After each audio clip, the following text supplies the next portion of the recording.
Hola chicos, esta noche nosotros vamos a adentrarnos en uno de los lugares más sombríos y olvidados de la historia humana. El comedor de un asilo de pobres del siglo. Imagínate por un momento el eco hueco de cucharas raspando contra tazones de peltre. El murmullo, contenido de cientos de voces susurrando plegarias antes de cada bocado. Y el aroma agridulce de una sopa que prometía llenar el estómago pero nunca el alma. Esta historia puede resolver misterios que ni siquiera sabías que tenías sobre cómo nuestros ancestros más vulnerables encontraron dignidad en los momentos más desesperantes de sus vidas. Entonces, antes de explorar la historia conmigo, tómate un momento para ayudarme a suscribirte al canal. Dale me gusta y comparte este video. O quizás deja un comentario a continuación, pero asegúrate de hacerlo cuando realmente te guste lo que te traigo. Me encantaría saber dónde y cuándo empezaste a ver este video. O simplemente te llame un cumplido que me haga sonreír mientras edito el próximo episodio en estas horas silenciosas de la madrugada. Ahora, mantengamos las luces lo más suaves posible.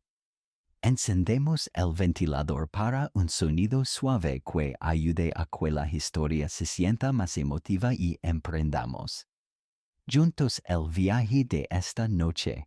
Tú estás de pie en el umbral de un edificio de ladrillo, manchado por el jolín industrial de Londres y Manchester o cualquier ciudad que creció demasiado rápido durante la Revolución Industrial. Es 1847. Y el aire matutino le lleva consigo el aroma de carbón quemado, sudor humano y algo más indefinible, la desesperación que se cocina a fuego lento. A tus espaldas, las calles bullen con el caos de una sociedad en transformación violenta, donde las máquinas han reemplazado manos trabajadoras y las familias enteras se desmoronan como castillos de naipes bajo el peso de la pobreza implacable. El edificio ante ti se alza como un monumento a la caridad victoriana. Imponente, funcional y deliberadamente intimidante. Sus ventanas, distribuidas en filas perfectas, como dientes en una mandíbula gigantesca, parecen ojos que han visto demasiado sufrimiento humano. No hay ornamentación alguna en estas paredes. Cada ladrillo fue colocado con la mentalidad férrea de que la belleza era un lujo que los pobres no merecían, una indulgencia que solo los llevaría por caminos de tentación y pereza. Aquí, la arquitectura misma predicaba una lección a moral severa. Si has llegado hasta este lugar, has fallado en la vida de alguna manera fundamental e imperdonable. Tú cruzas el umbral pesado de madera y hierro, y el sonido del mundo cambia inmediatamente, como si hubieras entrado en una dimensión paralela donde las leyes normales de la interacción humana han sido suspendidas. Afuera, el mundo grita y se agita con la energía caótica del progreso industrial. Adentro, todo se reduce a un murmullo controlado y vigilado.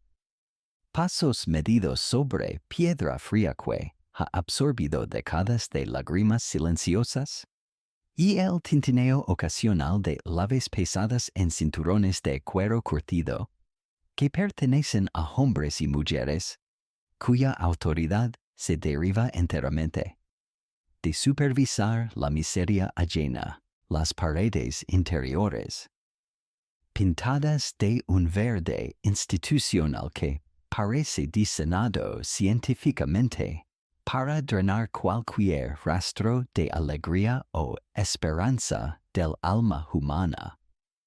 Sudan una humedad perpetua que nunca se seca completamente, sin importar cuántas chimeneas ardan o cuántos trapos pasen por su superficie rugosa. Es como si el edificio mismo transpirara la miseria acumulada de sus habitantes, como si cada suspiro de desesperación hubiera quedado atrapado en el mortero entre los ladrillos. Un supervisor, un hombre de mediana edad con chaleco de tweed, gastado y expresión perpetuamente severa que ha sido moldeada por años de lidiar con lo que él considera la escoria de la sociedad. Deguía a través de pasillos que parecen extenderse infinitamente hacia las profundidades del edificio.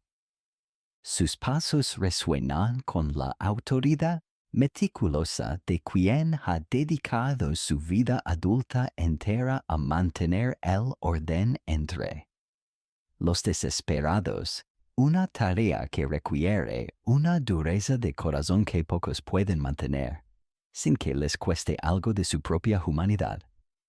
Newcomer murmura sin mirarte directamente. Hibbert. Sus ojos siempre escaneando el ambiente en busca de infracciones potenciales. Tendrás que aprender las reglas rápidamente aquí. Si esperas sobrevivir con algo de tu dignidad intacta, la primera y más importante es esta: el comedor es sagrado en este lugar. Allí no solo comes tu ración diaria, allí aprendes tu lugar exacto en el mundo, tu posición en la jerarquía social que te ha llevado hasta aquí. Mientras avanzan por estos corredores que parecen diseñados para quebrar el espíritu humano, tú notas detalles que se grabarán en tu memoria para siempre como cicatrices invisibles. Los marcos de las puertas están desgastados, hasta mostrar la madera cruda por el roce constante de manos que se aferran desesperadamente a cualquier superficie sólida en busca de estabilidad física y emocional. Las ventanas, aunque numerosas en términos técnicos, están colocadas estratégicamente altas para evitar que los residentes miren hacia afuera con demasiada frecuencia y se lineen de anhelos peligrosos por la libertad que una vez conocieron. Los historiadores aún discuten si esto se diseñó intencionalmente como una medida psicológica sofisticada para mantener a los pobres enfocados en su situación inmediata, o simplemente fue una decisión arquitectónica práctica para maximizar el espacio de almacenamiento. Pero el efecto es innegable y devastador. Aquí adentro, el mundo exterior se convierte gradualmente en un recuerdo lejano y nebuloso, como un sueño que se desvanece al despertar. El aire está cargado de una mezcla peculiar y compleja de aromas que cuentan la historia de este lugar mejor que cualquier documento oficial. El jabón de lejía, por supuesto, aplicado en cantidades industriales en un intento perpetuo de mantener la enfermedad a raya. Pero también algo más sutil y perturbador: el olor inconfundible del miedo contenido, de lágrimas que se han secado en almohadas reutilizadas una y otra vez, de esperanzas que se marchitan lentamente como flores privadas de luz solar. Y debajo de todo eso, siempre presente como una nota, vaya y constante. El aroma fantasmal de miles y miles de comidas insípidas que han impregnado cada fibra de madera, cada hilo de los escasos textiles, cada grieta en las paredes de piedra. Tú pasas junto a una ventana donde la luz filtrada del atardecer dibuja patrones geométricos sobre el suelo de piedra pulida por décadas de pasos. Por un momento fugaz, el lugar casi parece hermoso, como si la naturaleza misma estuviera tratando de suavizar la dureza implacable del diseño humano. Pero es solo un momento, teniendo una ilusión óptica que se desvanece tan pronto como tu mente la procesa. Pronto, el supervisor se detiene frente a una puerta doble de madera pesada, marcada por décadas de uso constante. Las manchas de miles de personas que han pasado por este umbral en busca de sustento básico, más allá de esta puerta. Dice con una voz que ha repetido estas palabras exactas miles de veces a lo largo de los años. Cada repetición erosiona, ando un poco más su capacidad de sentir compasión genuina. ¿Está el verdadero corazón palpitante de este lugar? Aquí es donde aprendes que la supervivencia no es simplemente sobre mantener el cuerpo físico funcionando. Es sobre preservar a algo, cualquier cosa. De tu humanidad cuando todo el mundo te dice constantemente que la has perdido para siempre. Sus manos, curtidas y endurecidas por años de trabajo administrativo ingrato, se posan sobre las manillas de metal frío que han sido pulidas hasta brillar por el contacto constante. El sonido que golpea tus oídos es una sinfonía brutal de supervivencia orquestada en metal oxidado y desesperación humana contenida. Clang, clang, clang. La campana del comedor resuena a través de los pasillos, laberínticos como el latido amplificado de un corazón gigante y mecánico, marcando no solo la hora de comer, sino el momento más crucial y cargado de tensión del día para cientos de almas hambrientas que han aprendido a medir sus vidas en intervalos entre comidas. Tú sientes como el edificio entero vibra con este lamado metálico, como si los mismos ladrillos hubieran desarrollado la capacidad de anticipar. Este ritual diario que define la existencia de todos los que habitan entre estas paredes húmedas. Desde tu posición estratégica en el umbral del gran comedor, observas fascinado cómo el sonido desencadena una transformación inmediata y casi sobrenatural en todo el edificio. Los pasillos, momentos antes silenciosos y aparentemente vacíos como tumbas, se llenan súbitamente de movimiento coordinado y urgente. Es como si la campana hubiera despertado a un organismo dormido de proporciones masivas. Puertas se abren en secuencia matemática a lo largo de los corredores.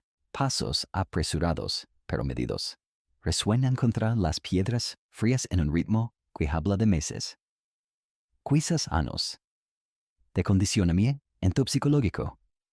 Y voces contenidas empiezan a murmurar oraciones personales desesperadas o simplemente suspiros profundos de alivio mezclado con ansiedad.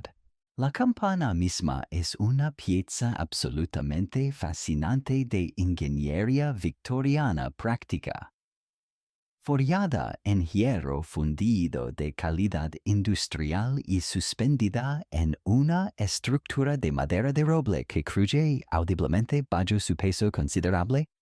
ha sido diseñada específicamente para este propósito singular y sombrío.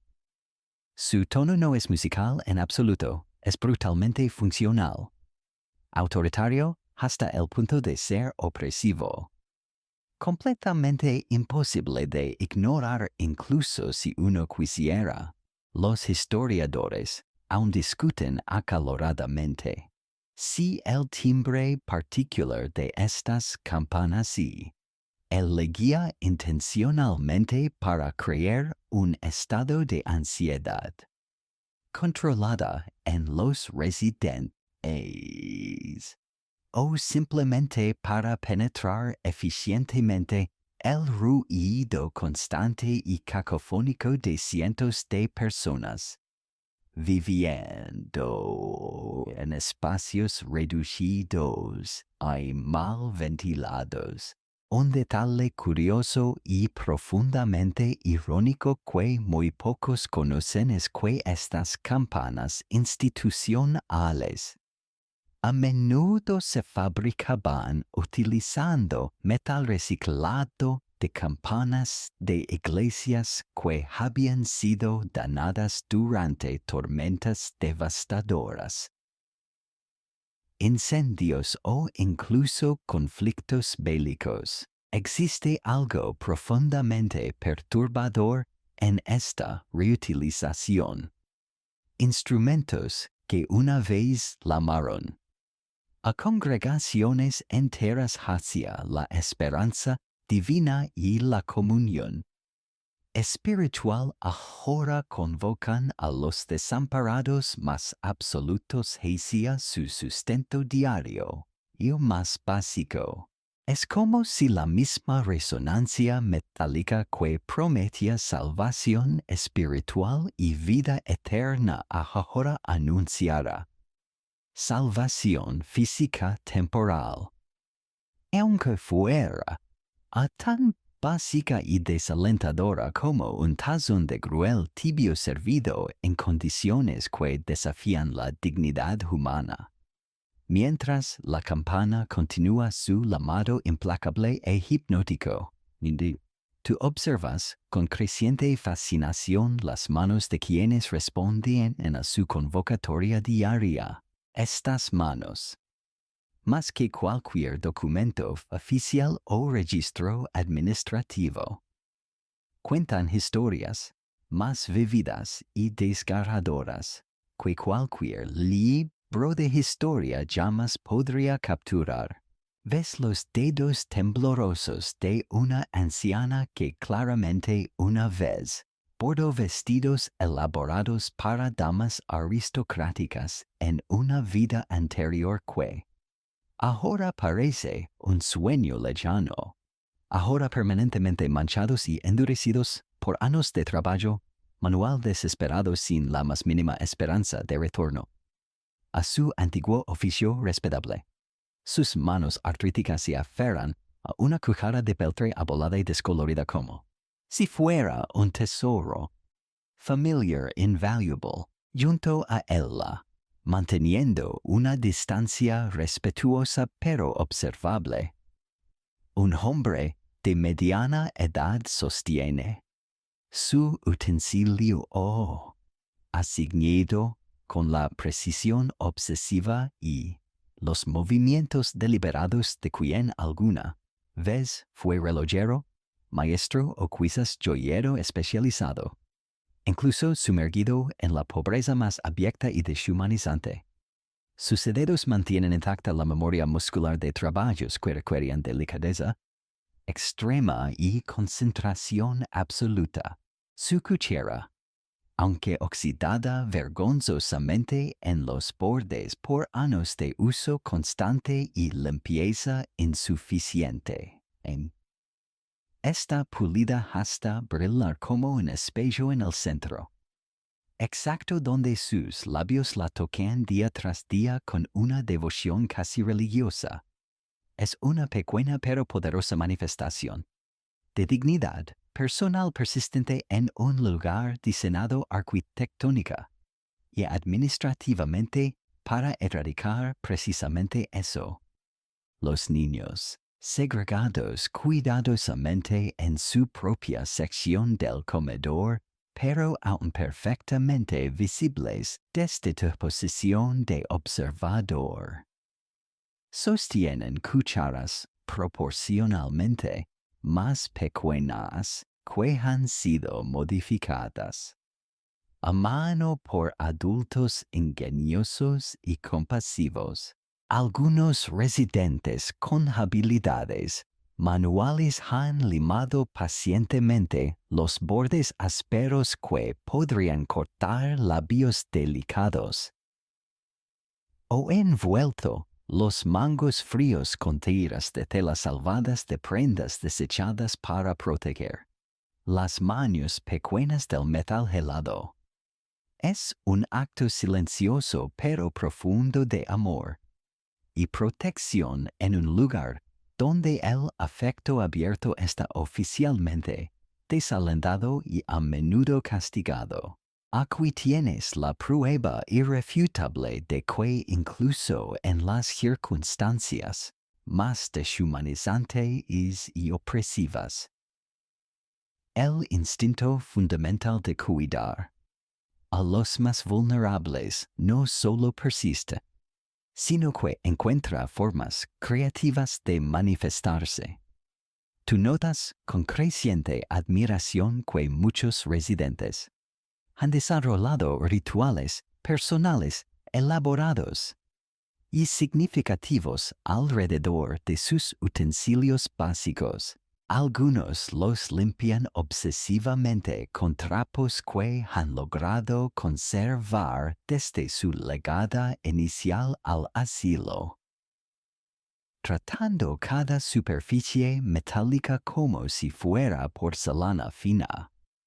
Otros los sostienen durante varios segundos antes de cada comida, sus ojos cerrados en lo que parece una especie de meditación silenciosa o comunión espiritual personal.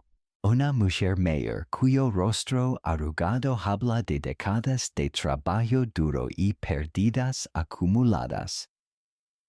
Besa discretamente pero consistentemente su cuchara antes de usarla. Más tarde descubrirás que este utensilio o particular perteneció a su difunto esposo. El único objeto personal tangible que logró conservar cuando perdió su hogar familiar y se vio forzada buscar refugio en este lugar. La campana finalmente cesa su clamor metálico, pero su eco parece persistir en el aire húmedo y cargado como un fantasma audible, en este silencio súbito y casi sobrecogedor. Y tú puedes distinguir otros sonidos que antes quedaban completamente enmascarados por el rugido de la campaña. El roce constante de tela contra tela mientras cientos de personas se acomodan simultáneamente en sus lugares asignados.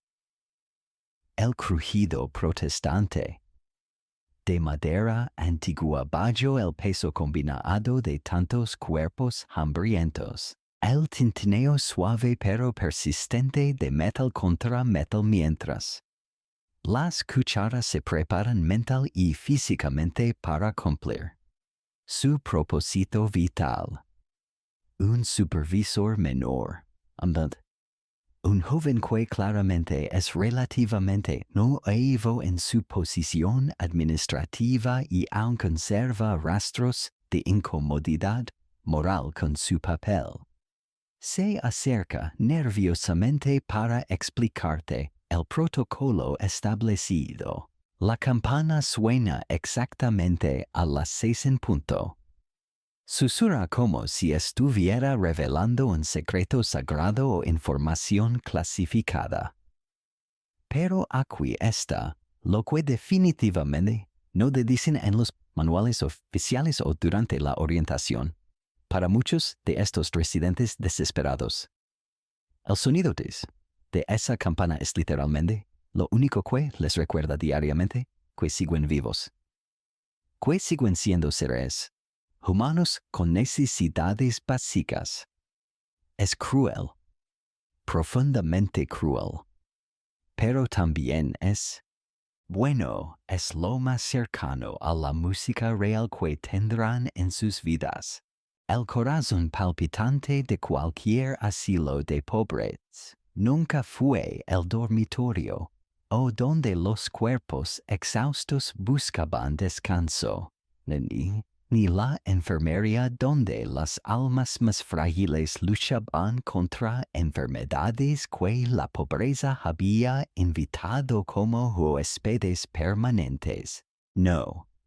El verdadero centro neurálgico de estos monumentos a la desesperación humana siempre fue la cocina.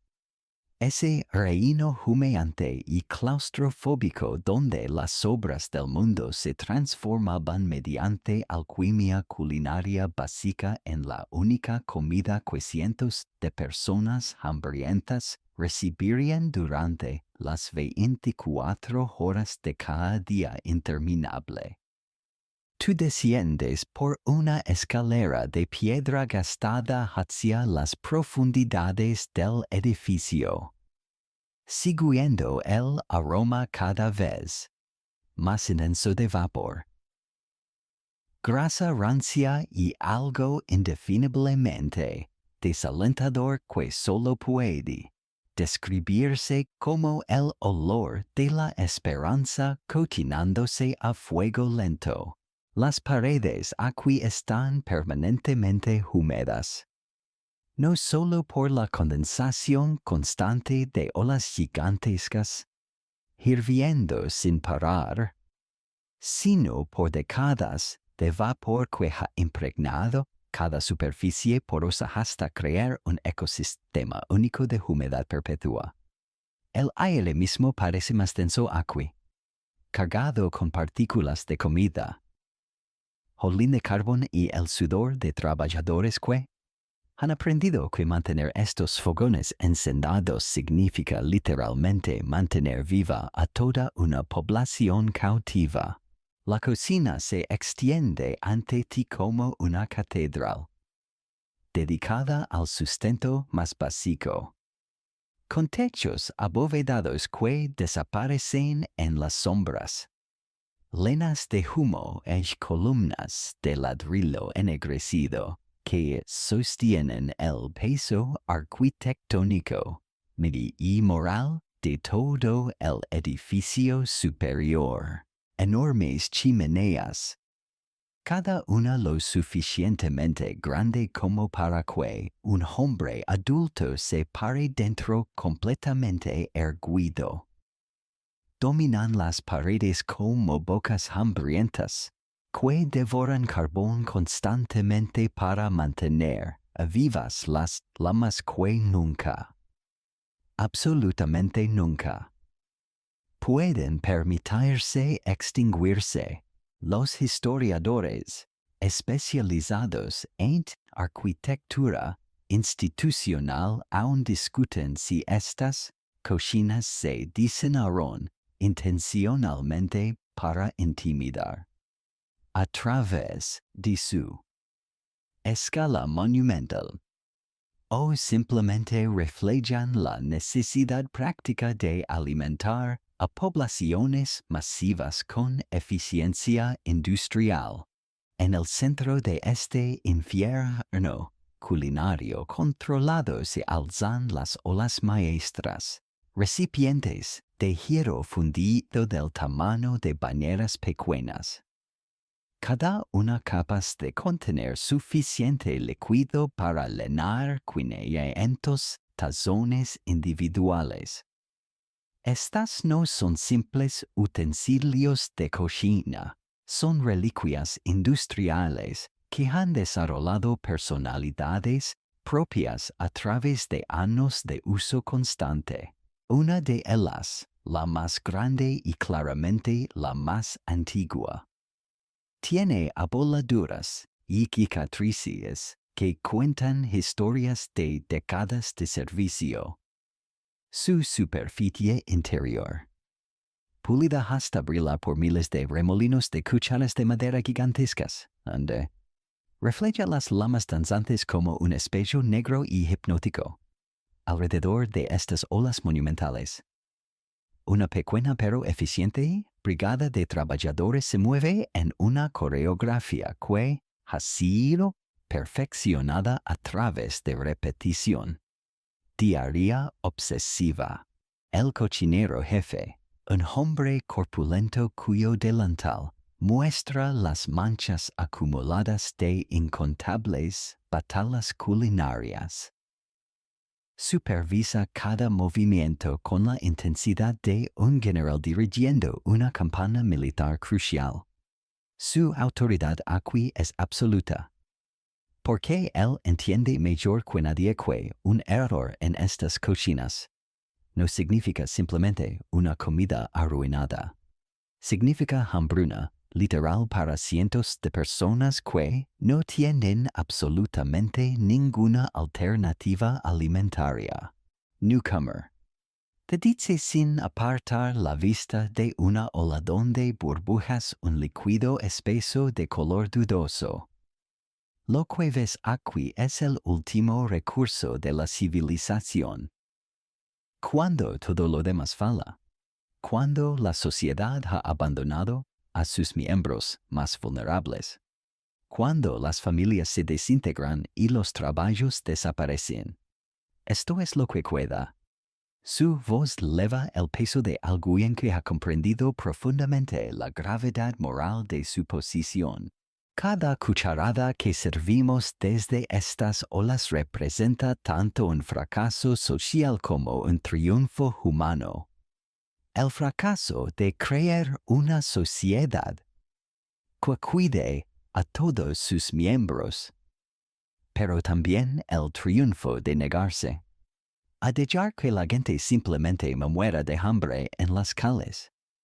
Tú observas fascinado cómo los ingredientes llegan a esta cocina desde fuentes que revelan la compleja economía de la supervivencia urbana. Carros tirados por caballos, exhaustos descargan sacos de granos que las panaderías comerciales han rechazado por estar ligeramente mojosos o infestados de insectos menores. Verduras que los mercados públicos consideran demasiado marchitas para vender. A clientes pagadores encuentran nueva vida aquí, donde ser comestible. Técnicamente es suficiente criterio de calidad. Huesos con rastros mínimos de carne, descartados por carnicerías prósperas, se convierten en la base de caldos que proporcionarán el único sabor real que muchos residentes experimentarán durante semanas enteras. Un detalle particularmente revelador es cómo estos cocineros han desarrollado técnicas culinarias específicamente adaptadas para maximizar el valor nutricional de ingredientes de calidad mínima.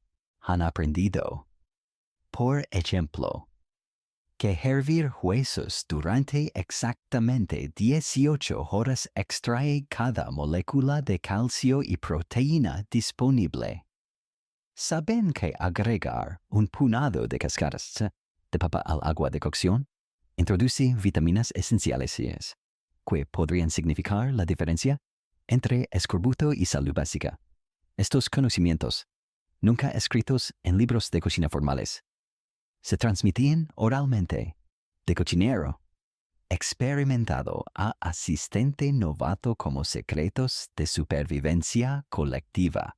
La preparación del famoso gruel. Esa papila infame que se convertiría en sinónimo de pobreza institucional. Es un proceso más complejo y considerado de lo que la mayoría de la gente imagina. Contrario a la creencia popular, no es simplemente avena aguada hervida sin cuidado. Es una fórmula cuidadosamente calibrada que combina granos disponibles, avena cuando es posible, pero frecuentemente cebada, centeno o incluso salvado de trigo, con cualquier verdura que se pueda reducir a puré para agregar vitaminas. Y hay ocasionalmente pequeñas cantidades de grasa animal para proporcionar calorías concentradas esenciales. El proceso comienza antes del amanecer, cuando los fuegos se encienden en la oscuridad total y el primer trabajador de la cocina, generalmente una mujer mayor que ha ganado este privilegio a través de años de servicio confiable, comienza el ritual de preparar suficiente comida para alimentar a una pequeña ciudad. Él la enciende cada fogón siguiendo una secuencia específica que asegura que todos alcancen la temperatura correcta simultáneamente. Luego, con movimientos que han sido perfeccionados hasta convertirse en una forma de arte funcional, comienza a agregar ingredientes a las olas gigantes en proporciones que conoce de memoria. Tú notas que incluso en este ambiente utilitario y desesperante, pequeños actos de creatividad y dignidad personal logran manifestarse. Un cocinero asistente ha talado sus iniciales en el mango de su cuchara de madera favorita. Otro ha desarrollado una técnica personal para remover el gruel que crea patrones hipnóticos en la superficie burbujeante. Una mujer que claramente una vez fue sirvienta en una casa próspera aplica técnicas de presentación que aprendió en su vida anterior, asegurándose de que incluso la comida más básica se sirva con algo parecido a la elegancia. Las herramientas utilizadas en esta cocina cuentan sus propias historias fascinantes. Cucharas de madera del tamaño de remos, desgastadas hasta tener superficies perfectamente lisas por miles de horas de uso, han sido reparadas repetidamente con alambre y clavos cuando se agrietan bajo la presión constante. Cuchillos que una vez cortaron carnes finas en cocinas aristocráticas, ahora pican verduras podridas con la misma precisión. Sus filos mantenidos afilados por cocineros que entienden que herramientas bien cuidadas significan eficiencia, y eficiencia significa que más gente come. Los fogones mismos son maravillas de ingeniería práctica, construidos para quemar carbón de la calidad más barata disponible. Han sido diseñados con sistemas de ventilación que, aunque primitivos según estándares modernos, logran mantener el aire apenas respirable incluso cuando todas las llamas están rugiendo al máximo. Con puertas y reguladores permiten controlar la temperatura con precisión sorprendente. Porque los cocineros han aprendido que la diferencia entre gruel comestible y gruel quemado puede determinar si una revuelta de hambre estalla en el comedor esa noche.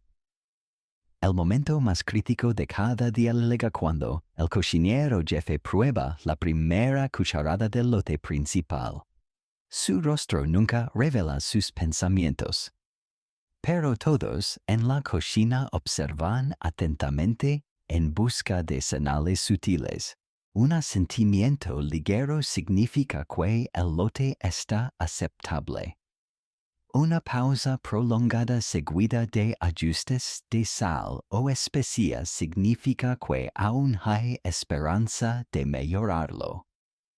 pero una expresión de resignación significa que este será uno de esos días cuando la comida será técnicamente nutritiva pero espiritualmente devastadora. Y el gran salón del comedor se extiende ante ti como una catedral secular dedicada al ritual más básico y fundamental de la existencia humana.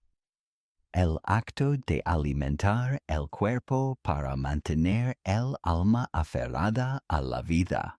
Esta habitación colosal, con sus techos abovedados, que desaparecen en sombras perpetuas y sus ventanas, estratégicamente colocadas para filtrar la luz natural en ángulos que minimizan la calidez pero o maximizan la funcionalidad.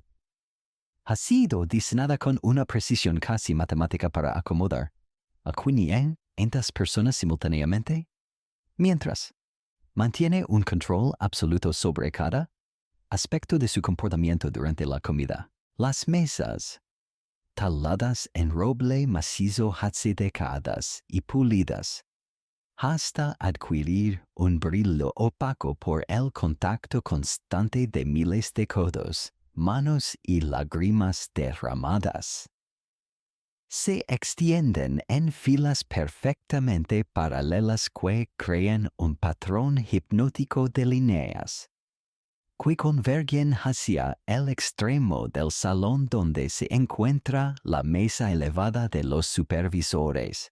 Cada mesa tiene la longitud exacta necesaria para acomodar 20 personas, 10 a cada lado, sentadas en bancos sin respaldo que obligan a mantener una postura erecta y alerta. Los historiadores especializados en arquitectura institucional aún discuten si esta ausencia de respaldos fue una decisión económica pragmática o una medida psicológica deliberada para evitar que los residentes se relajaran demasiado durante las comidas. El silencio que reina en este espacio es más que la simple ausencia de sonido. Es una presencia tangible y opresiva que se ha cultivado deliberadamente a través de años de disciplina férrea y castigos ejemplares. No es el silencio natural que surge cuando las personas están cómodas y concentradas en comer. Es el silencio artificial y tenso de cientos de individuos que han aprendido que cualquier palabra mal interpretada, cualquier susurro considerado inapropiado, cualquier expresión facial que sugiera descontento, puede resultar en la pérdida de su ración de comida o, peor aún, en la expulsión completa del asilo hacia las calles despiadadas donde la muerte por hambre o exposición es una posibilidad muy real. Tú observas cómo cada persona que entra en este salón sufre una transformación inmediata y visible. Hombres que en sus vidas anteriores comandaron respeto en taleres o fábricas ahora caminan con la cabeza gacha y los hombros encorvados. Mujeres que una vez dirigieron hogares prósperos y supervisaron personal doméstico ahora se mueven con la cautela de prisioneras que entienden perfectamente que cada movimiento está siendo observado y juzgado. Niños que deberían estar jugando y riendo se sientan con una solemnidad que rompe el corazón.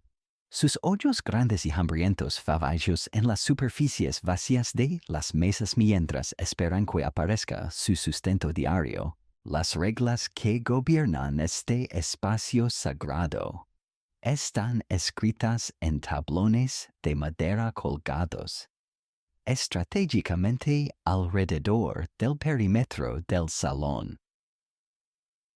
Pero la mayoría de los residentes las conocen de memoria después de solo unos días de residencia. No se permite conversación durante las comidas. Todos los residentes deben mantener los ojos fijos en su plato. Cualquier desperdicio de comida resultará en reducción de raciones futuras. Las plegarias serán dirigidas únicamente por el supervisor de turno. Estas reglas, aparentemente simples, crean un ambiente donde el acto más básico de nutrición humana se convierte en un ejercicio de control social total. Un detalle particularmente fascinante y perturbador es cómo la arquitectura del salón ha sido diseñada para amplificar psicológicamente la autoridad de los supervisores. La mesa elevada desde la cual observan no solo proporciona una vista panorámica de todos los comensales. Su altura adicional crea un efecto visual que hace que los supervisores parezcan literalmente más grandes y más imponentes de lo que son en realidad. Las columnas que sostienen el techo han sido posicionadas para crear ecos acústicos que amplifican la voz de cualquier supervisor que hable desde la posición de autoridad, mientras que simultáneamente absorben y amortiguan cualquier sonido que provenga de las mesas de los residentes.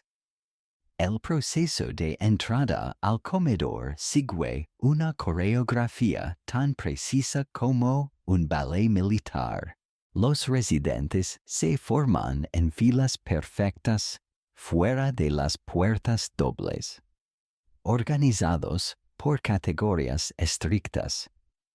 Hombres adultos en una fila, mujeres adultas en otra, niños en una tercera y ancianos o enfermos en una cuarta fila especial que recibe consideraciones limitadas debido a su fragilidad física. Cada fila entra en secuencia específica, dirigida por supervisores menores que cuentan cabezas meticulosamente para asegurar que cada persona esté presente y contabilizada. Una vez dentro, el ritual de sentarse es igualmente controlado y significativo. Cada persona tiene un lugar asignado que no cambia llamas durante toda su residencia en el asilo. Este sistema, aparentemente arbitrario, en realidad refleja una jerarquía social compleja que se basa en factores como la duración de la residencia, el comportamiento previo, la salud física y evaluaciones subjetivas de mérito moral, y realizadas por los supervisores.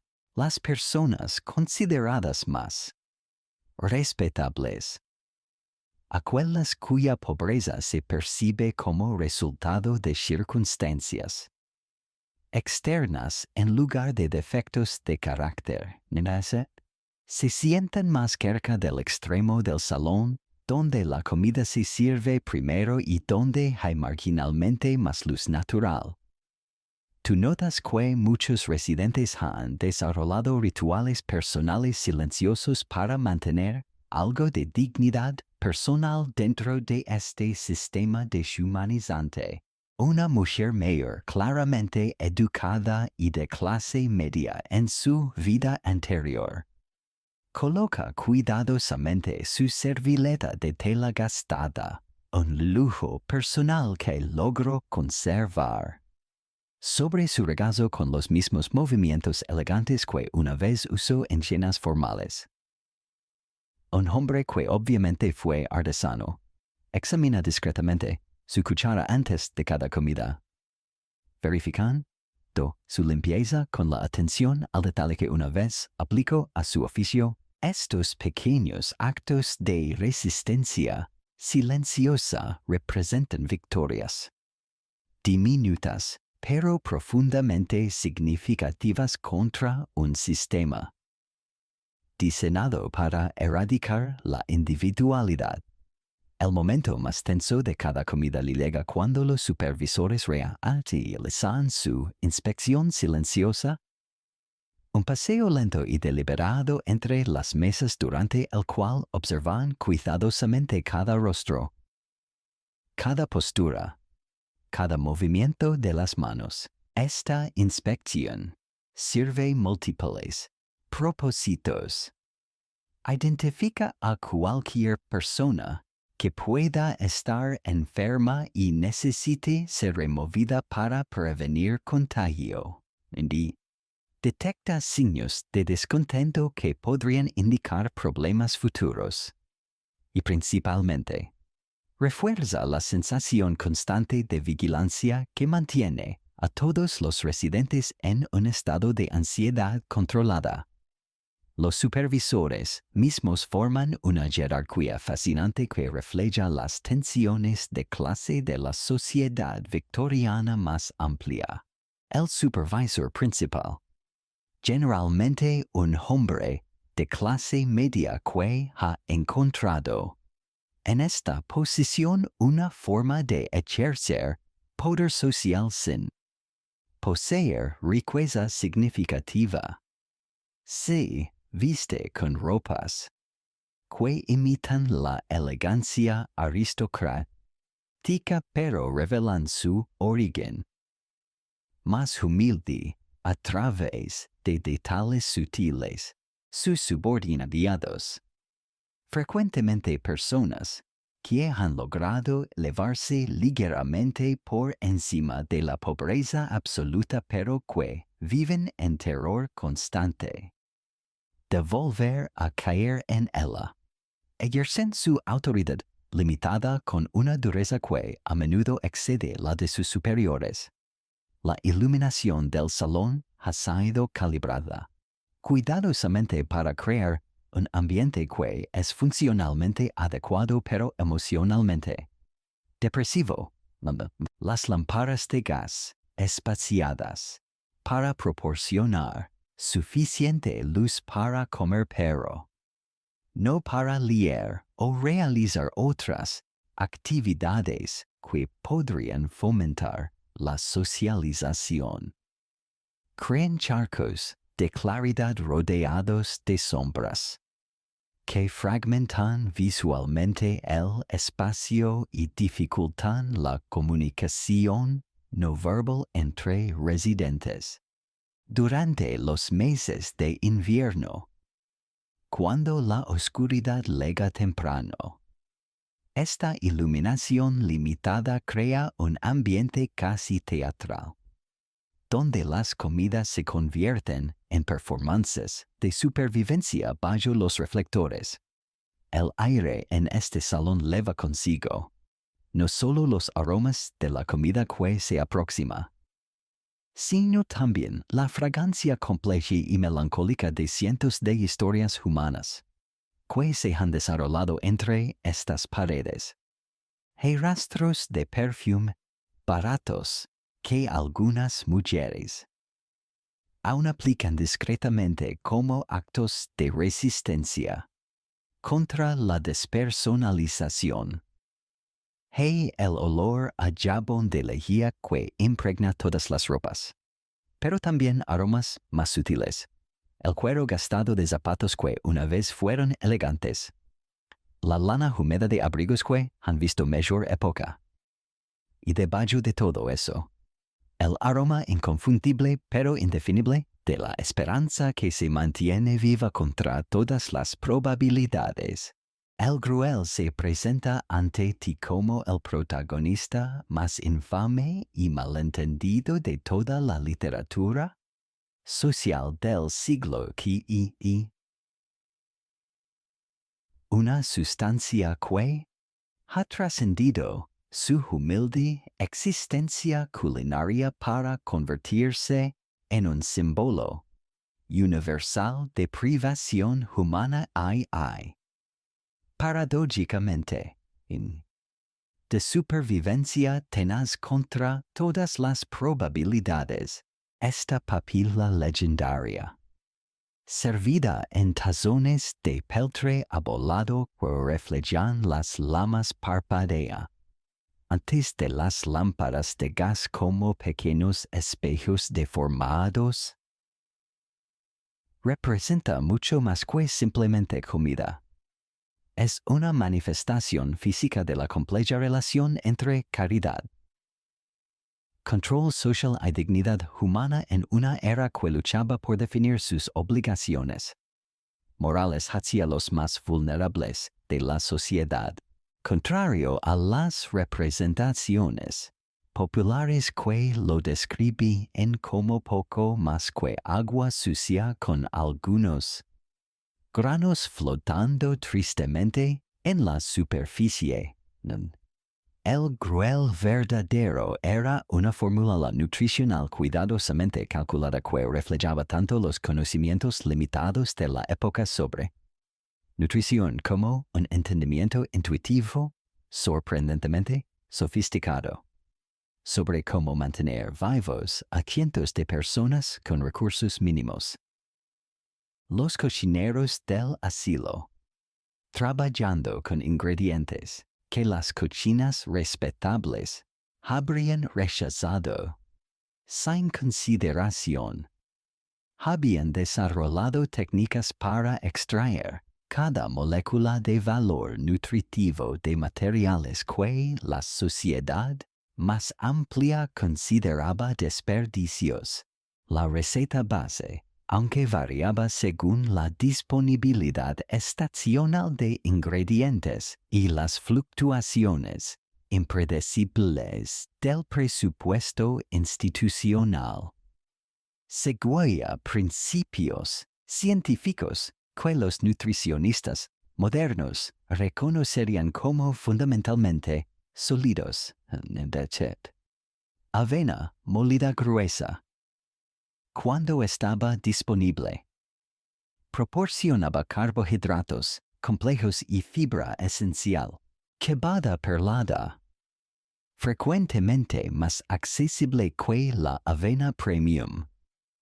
Agregaba proteínas vegetales y un sabor ligeramente nuez que hacía la mezcla más palatable. Salvado de trigo, prácticamente regalado por los molinos comerciales porque se consideraba un subproducto sin valor. Introducía vitaminas del complejo, y que prevenían el beriberi y otras enfermedades de deficiencia nutricional que habrían diezmado una población ya vulnerable. Tú observas cómo cada tazón de gruel cuenta una historia diferente a través de variaciones sutiles que revelan la economía compleja y a menudo desesperada de la supervivencia institucional. En días afortunados, cuando las donaciones caritativas han sido generosas o cuando los contratos gubernamentales han proporcionado fondos adicionales, el gruel adquiere un color ligeramente más dorado y una consistencia más sustancial que sugiere la presencia de verdaderas proteínas. Pequeños fragmentos de verduras, zanahorias marquitas, cibolas que han comenzado a brotar, papas con ojos pero aún comestibles, aparecen como joyas inesperadas en la masa uniforme. Cada una representando una pequeña victoria nutricional arrancada de las fauces de la escasez. Los historiadores, especializados en historia social, aún discuten acaloradamente si el gruel del asilo fue deliberadamente diseñado para ser desagradable como parte de una filosofía punitiva que veía la pobreza como un falo moral que debía ser castigado. O si su notoria falta de sabor era simplemente el resultado inevitable de cocinar para multitudes con ingredientes de calidad mínima. La evidencia documental sugiere una realidad más compleja, mientras que algunos administradores ciertamente creían que hacer la vida en el asilo demasiado cómoda podría atraer a vagos y indignos. Los cocineros prácticos luchaban constantemente para crear comidas que fueran tanto nutritivas como, dentro de las limitaciones severas, agradables al paladar. Un aspecto particularmente fascinante del gruel es cómo diferentes texturas y temperaturas podían transformar completamente la experiencia de comerlo. Servido inmediatamente, después de ser retirado del fuego, cuando aún burbujeaba suavemente y liberaba vapor aromático, podía ser genuinamente reconfortante, especialmente durante los meses invernales cuando el calor era tan valioso como la nutrición. La primera cucharada, si se tomaba con cuidado para evitar quemarse la lengua, a menudo revelaba sabores sutiles, que se perdían cuando la papilla se enfriaba. Un toque de dulzura natural de los granos. Un hint de especias si el cocinero había logrado obtener algunos condimentos.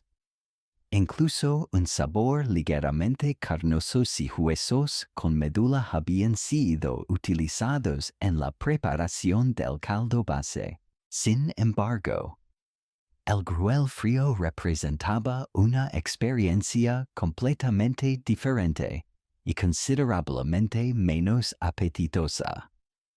A medida que la temperatura descendía, la textura se volvía pegajosa y desagradable, y cualquier grasa presente se solidificaba en una película poco atractiva en la superficie. Los residentes que llegaban tarde al comedor, ya sea por enfermedad, castigo o simplemente porque sus responsabilidades laborales dentro del asilo los habían retrasado. Enfrentaban esta versión degradada de una comida que ya era challenging en el mayor de los casos. Esta diferencia temporal creaba una jerarquía adicional dentro del sistema. Aquellos con privilegios suficientes para llegar temprano disfrutaban de una experiencia marginalmente más placentera, mientras que los menos afortunados enfrentaban una prueba de resistencia culinaria que añadía insulto literal a la injuria figurativa de su situación. La preparación del gruel requería una sincronización casi militar que comenzaba horas antes de que los residentes supieran que era hora de comer. En la oscuridad pre-dawn, cuando el resto del edificio aún dormía inquietamente en catres incómodos, los fuegos de la cocina ya rugían con intensidad calculada. Los cocineros, trabajando a la luz vacilante de linternas de aceite, comenzaban el proceso ritualístico de medir ingredientes en proporciones que habían memorizado. A través de repetición diaria obsesiva, cada movimiento estaba coreografiado por necesidad. Agregar los granos al agua hirviendo en el momento exacto para evitar grumos. Mantener la temperatura precisa que cocinaría completamente los ingredientes, sin quemarlos. Remover constantemente con cucharas de madera del tamaño de remos para asegurar consistencia uniforme. El arte secreto del gruel residía en los pequeños trucos que los cocineros experimentados habían desarrollado para mejorar tanto el sabor como el valor nutricional sin exceder sus presupuestos miserables. Cáscaras de papa, normalmente descartadas, se hervían por separado para crear un caldo rico en potasio que luego se incorporaba al líquido principal. Huesos de pollo o cerdo, obtenidos gratis de carnicerías que los consideraban desperdicios. Se tostaban primero en los hornos para desarrollar sabores más profundos antes de ser hervidos, durante horas para extraer cada vestigio de médula y colágeno, hierbas silvestres, recolectadas por residentes conocedores durante sus raras excursiones fuera del asilo. Agregaban tanto sabor como vitaminas esenciales que podrían prevenir el escorbuto y otras enfermedades de deficiencia. Algunos cocineros innovadores habían descubierto que agregar una pequeña cantidad de melaza, cuando el presupuesto lo permitía, no solo endulzaba ligeramente la mezcla, sino que también introducía hierro y otros minerales cruciales. Otros experimentaban con diferentes métodos de tostado de granos antes de hervirlos. Un proceso que requería timing perfecto, pero que podía transformar el sabor de aburrido a genuinamente agradable. Estos pequeños actos de creatividad culinaria representaban formas de resistencia silenciosa contra un sistema y frecuentemente parecía designed para erradicar cualquier vestigio de placer o dignidad de la experiencia de comer. La consistencia del gruel era una ciencia en sí misma. Demasiado líquido, y los residentes se sentirían estafados, percibiendo que estaban recibiendo principalmente agua costosa en lugar de sustancia nutritiva real, demasiado espeso, y se volvía difícil de tragar, especialmente para niños pequeños o ancianos con dificultades para masticar. El punto perfecto, una textura que fuera lo suficientemente sustancial para sentirse como comida real, pero lo suficientemente suave para ser consumida fácilmente por personas en diversos estados de salud dental y requería años de experiencia para dominar completamente los guardianes del hambre. ¿Cómo podrían llamarse con más precisión que sus títulos oficiales y supervisores de comedor o administradores de bienestar? Representan una de las manifestaciones más complejas y moralmente ambiguas del poder institucional victoriano. Estos hombres y mujeres, vestidos con la autoridad de chalecos bien planchados y laves que tintinean como campanilas funerarias, ocupan una posición única en la jerarquía social, demasiado pobres para ser verdaderamente respetables, pero lo suficientemente elevados por encima de la miseria absoluta como para ejercer control total sobre aquellos que han caído aún más bajo en la escala social despiadada de la era industrial. Tú observas al supervisor principal, el señor Grimsby, un hombre de 50 años cuyo rostro ha sido esculpido por décadas de tomar decisiones que determinan quién come y quién pasa hambre. Sus ojos, pequeños y calculadores, como los de un contable que evalúa números en lugar de vidas humanas escanean constantemente el comedor en busca de infracciones que justifiquen el ejercicio de su autoridad limitada pero absoluta dentro de estos muros.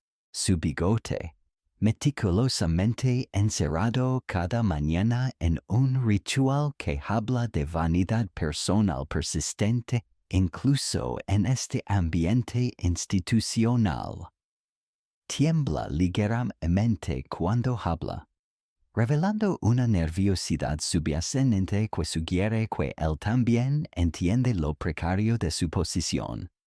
Grimsby legó a esta posición a través de una ruta que ejemplifica las ironías crueles de la movilidad social victoriana, y, hijo de un tendero rural que quebró cuando las ferrocarriles trajeron competencia de las ciudades. El mismo experimentó la humillación de la pobreza repentina antes de encontrar salvación en el servicio civil de nivel medio. Su comprensión íntima de lo que significa perder. Todo le proporciona herramientas psicológicas sofisticadas para controlar a los residentes. Pero también lo llena de un terror constante de que cualquier error administrativo podría enviar lo de vuelta al lado equivocado de la mesa del supervisor. Orden.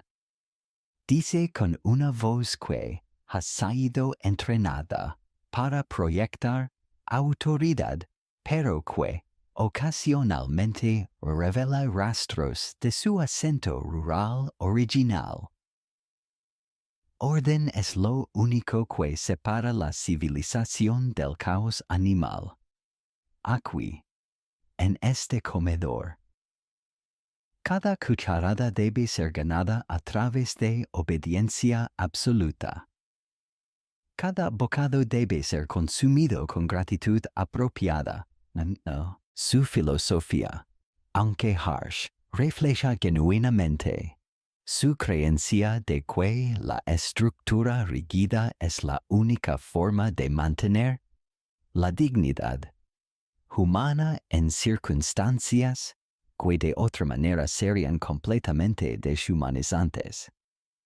Los historiadores sociales aún discuten si supervisores como Grimsby fueron víctimas o perpetradores del sistema de asilos, pero la evidencia sugiere una realidad más compleja donde ambos roles se entrelazan inextricablemente. Estos hombres y mujeres ejercían poder real sobre vidas humanas, pero lo hacían dentro de parámetros estrictamente definidos por autoridades superiores que veían tanto a los supervisores como a los residentes como instrumentos intercambiables en una máquina social más grande diseñada para mantener el orden público sin abordar las causas fundamentales de la pobreza. La señora Hartwell, la supervisora femenina senior, presenta un contraste fascinante con su contraparte masculina. Una mujer que perdió a su esposo en un accidente industrial y logró evitar el asilo solo al aceptar este trabajo. Ella aporta una perspectiva diferente pero igualmente compleja al problema de administrar la miseria humana. Sus métodos son más sutiles que los de Grimsby, donde él depende de proclamaciones autoritarias y castigos visibles.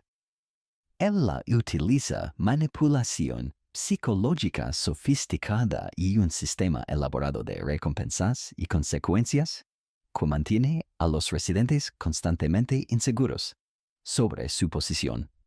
Las mujeres, explica en voz baja mientras observa a las residentes femeninas comer con cuidado meticuloso. Requieren un enfoque diferente. Ellas responden mejor a la vergüenza social que al castigo directo. Un comentario sobre postura inadecuada. Una mirada de desaprobación en el momento correcto. El susurro de que otras han notado cierto comportamiento. Estos métodos son más efectivos que cualquier reducción de ración. Su comprensión de la psicología femenina, aunque limitada por las concepciones de género de su época, le permite mantener control efectivo sin recurrir a la confrontación directa que podría generar simpatía entre las otras residentes.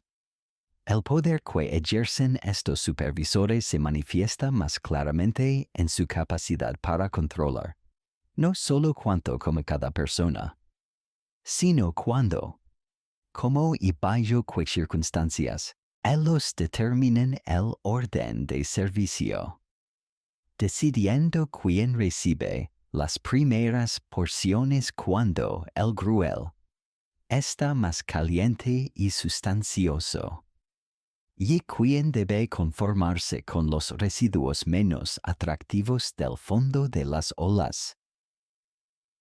Controlan el ritmo de las comidas, dictando si los residentes pueden tomar su tiempo para saborear cada cucharada o deben apresurarse para hackear espacio para el siguiente grupo, más sutilmente, pero quizás más crucialmente.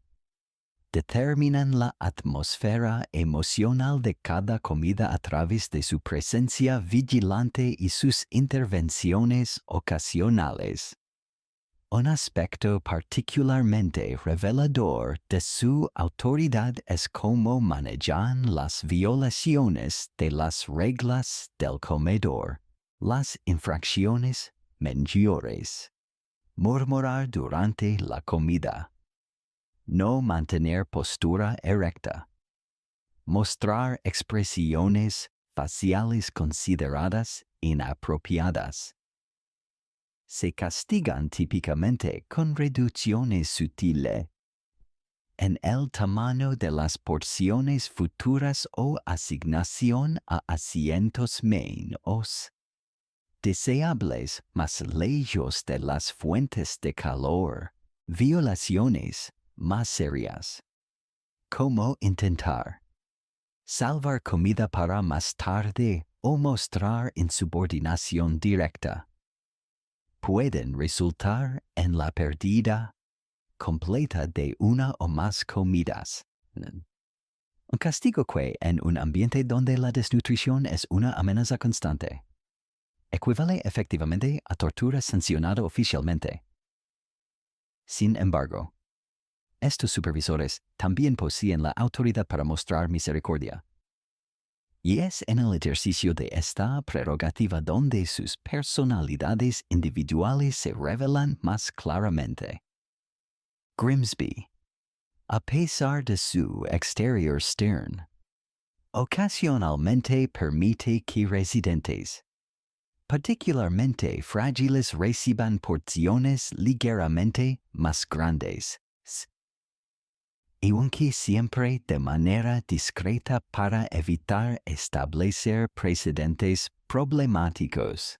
Hartwell ha desarrollado un sistema informal donde las mujeres que demuestran mejoramiento moral, principalmente a través de sumisión conspicua y expresiones de gratitud apropiadas, pueden ganar pequeños privilegios como acceso a sal adicional o la oportunidad de sentarse cerca de las ventanas donde hay más luz natural.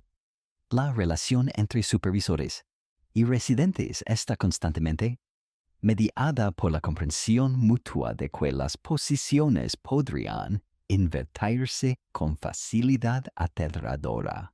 Los supervisores, ganando salarios apenas superiores a lo que costaría mantenerlos como residentes, Viven con la conciencia constante de que la enfermedad, Andy, el accidente o simplemente cambios en las políticas administrativas podrían enviarlos al otro lado de la mesa de supervisión. Esta precariedad compartida crea dinámicas complejas donde la crueldad y la compasión se entrelazan de maneras que desafían las categorizaciones morales simples. Los supervisores menores. Frecuentemente, jóvenes que han aceptado estos trabajos como alternativas a empleos físicamente más demandantes en fábricas o minas, traen sus propias perspectivas al problema de administrar el hambre institucional.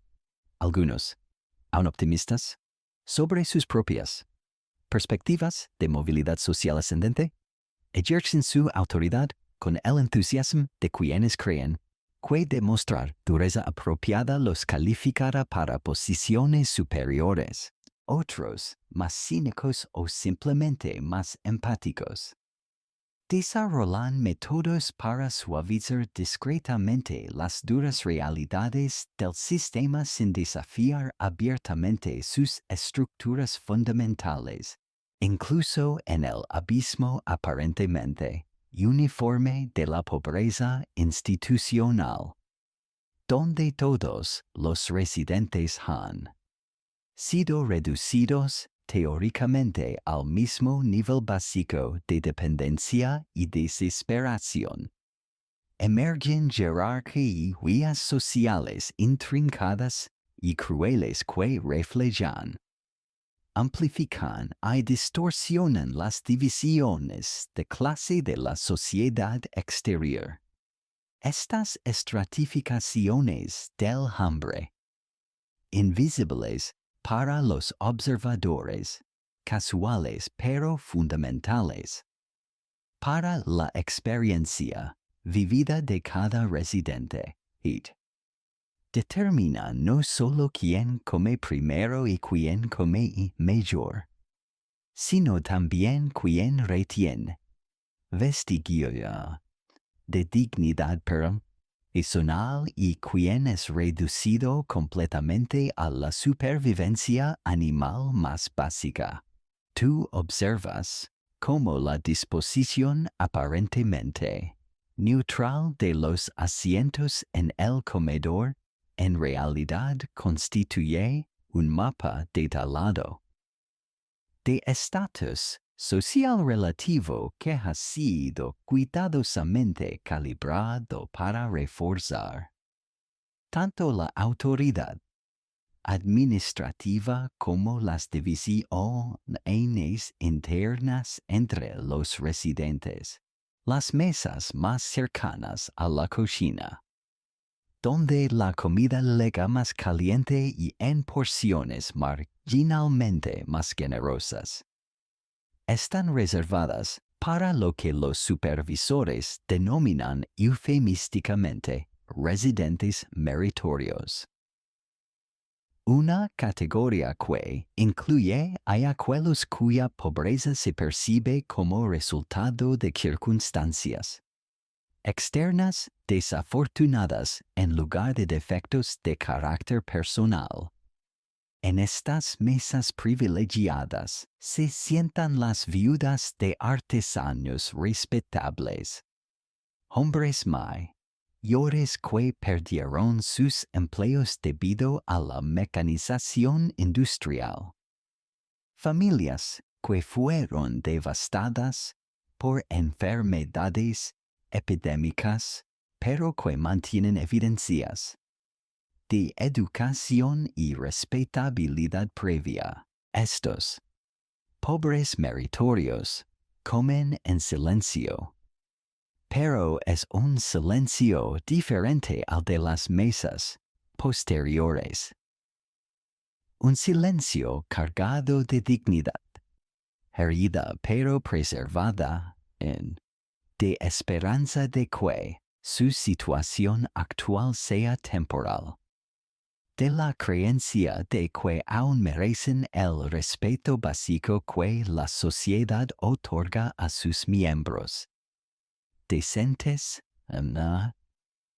Las mesas del medio del comedor albergan a la mayoría silenciosa del asilo. Trabajadores desplazados, sin habilidades especializadas, sirvientes domésticos que perdieron posiciones debido a cambios en las fortunas de sus empleadores.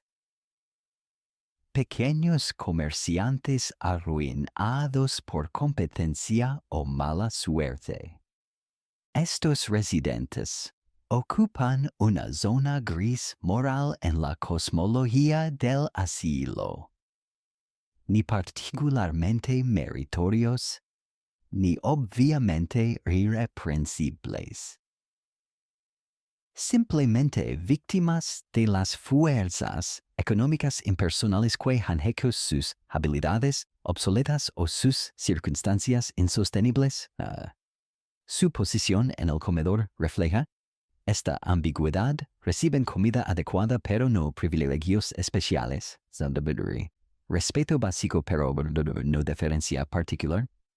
Los historiadores especializados en instituciones victorianas aún discuten si estos sistemas de jerarquía interna fueron desarrollados deliberadamente como herramientas de control social o si emergieron orgánicamente como resultado de prejuicios de clase inconscientes entre los administradores. Pero el efecto es innegablemente poderoso. Los residentes gastan energía psicológica considerable compitiendo entre sí por posiciones marginalmente superiores en lugar de unirse contra las condiciones que los han reducido a todos a la dependencia institucional en las mesas más alejadas de la cocina, donde la comida le lega tibia en el mayor de los casos y donde la supervisión es más intrusiva y harsh. Se congregan aquellos que el sistema ha etiquetado como indignos, mujeres sospechosas de inmoralidad sexual, hombres con historiales de alcoholismo, individuos cuyas circunstancias actuales se atribuyen a decisiones personales por en lugar de mala fortuna externa. Aquí, el silencio es más tenso y cargado de resentimiento, roto ocasionalmente por suspiros de frustración o murmullos de protesta que son rápidamente suprimidos por miradas severas de los supervisores. Esta geografía del estatus se extiende más allá de la simple ubicación física para incluir diferencias sutiles pero significativas en el servicio de comida. Los residentes meritorios reciben sus porciones de cucharas limpias manipuladas con algo parecido al respeto, mientras que aquellos en las categorías inferiores frecuentemente encuentran que su gruel es servido con implementos que han sido utilizados previamente sin limpieza completa. Una humillación pequeña pero psicológicamente devastadora, que refuerza constantemente su posición degradada en la jerarquía institucional. Las diferencias en las porciones, aunque oficialmente negadas por los administradores, son observables para cualquier residente que preste atención cuidadosa. Los tazones destinados para las mesas privilegiadas son llenados con movimientos más generosos, y los residuos más sustanciosos del fondo de las olas, donde se asientan naturalmente los ingredientes más nutritivos, tienden a aparecer desproporcionadamente en las porciones de aquellos que han ganado favor oficial Conversely, los residentes en desgracia reciben porciones que consisten principalmente del líquido menos nutritivo de la superficie. Una diferencia que puede parecer mínima pero que se acumula over time para crear disparidades significativas en nutrición y energía. Un aspecto particularmente cruel de este sistema es cómo los privilegios relativos pueden ser revocados o concedidos basándose en evaluaciones continuas de comportamiento y actitud. Un residente que comienza en las mesas posteriores puede, a través de demostraciones conspicuas de gratitud, obediencia y mejoramiento moral, gradualmente ganarse el derecho a asientos más favorables. Sin embargo, esta movilidad ascendente requiere no solo conformidad con las reglas oficiales, sino también la adopción de actitudes apropiadas que incluyen expresiones visibles de sham por su situación actual y agradecimiento efusivo por la caridad institucional. La clothing y appearance personal también funciona como marcadores de estatus dentro del sistema jerárquico del comedor.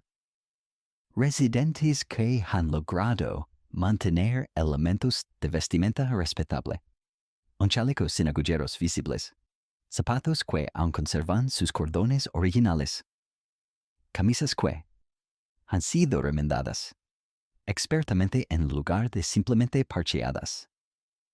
Encuentran que estos signos externos de decencia previa se traducen en trato marginalmente más digno durante las comidas.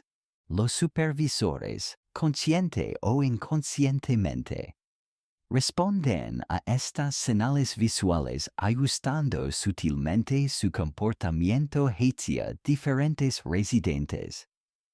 Los children en el asilo ocupan una categoría especial dentro de esta jerarquía compleja, alimentándose en mesas separadas bajo supervisión que es simultáneamente más estricta y más indulgente que la aplicada a los adultos.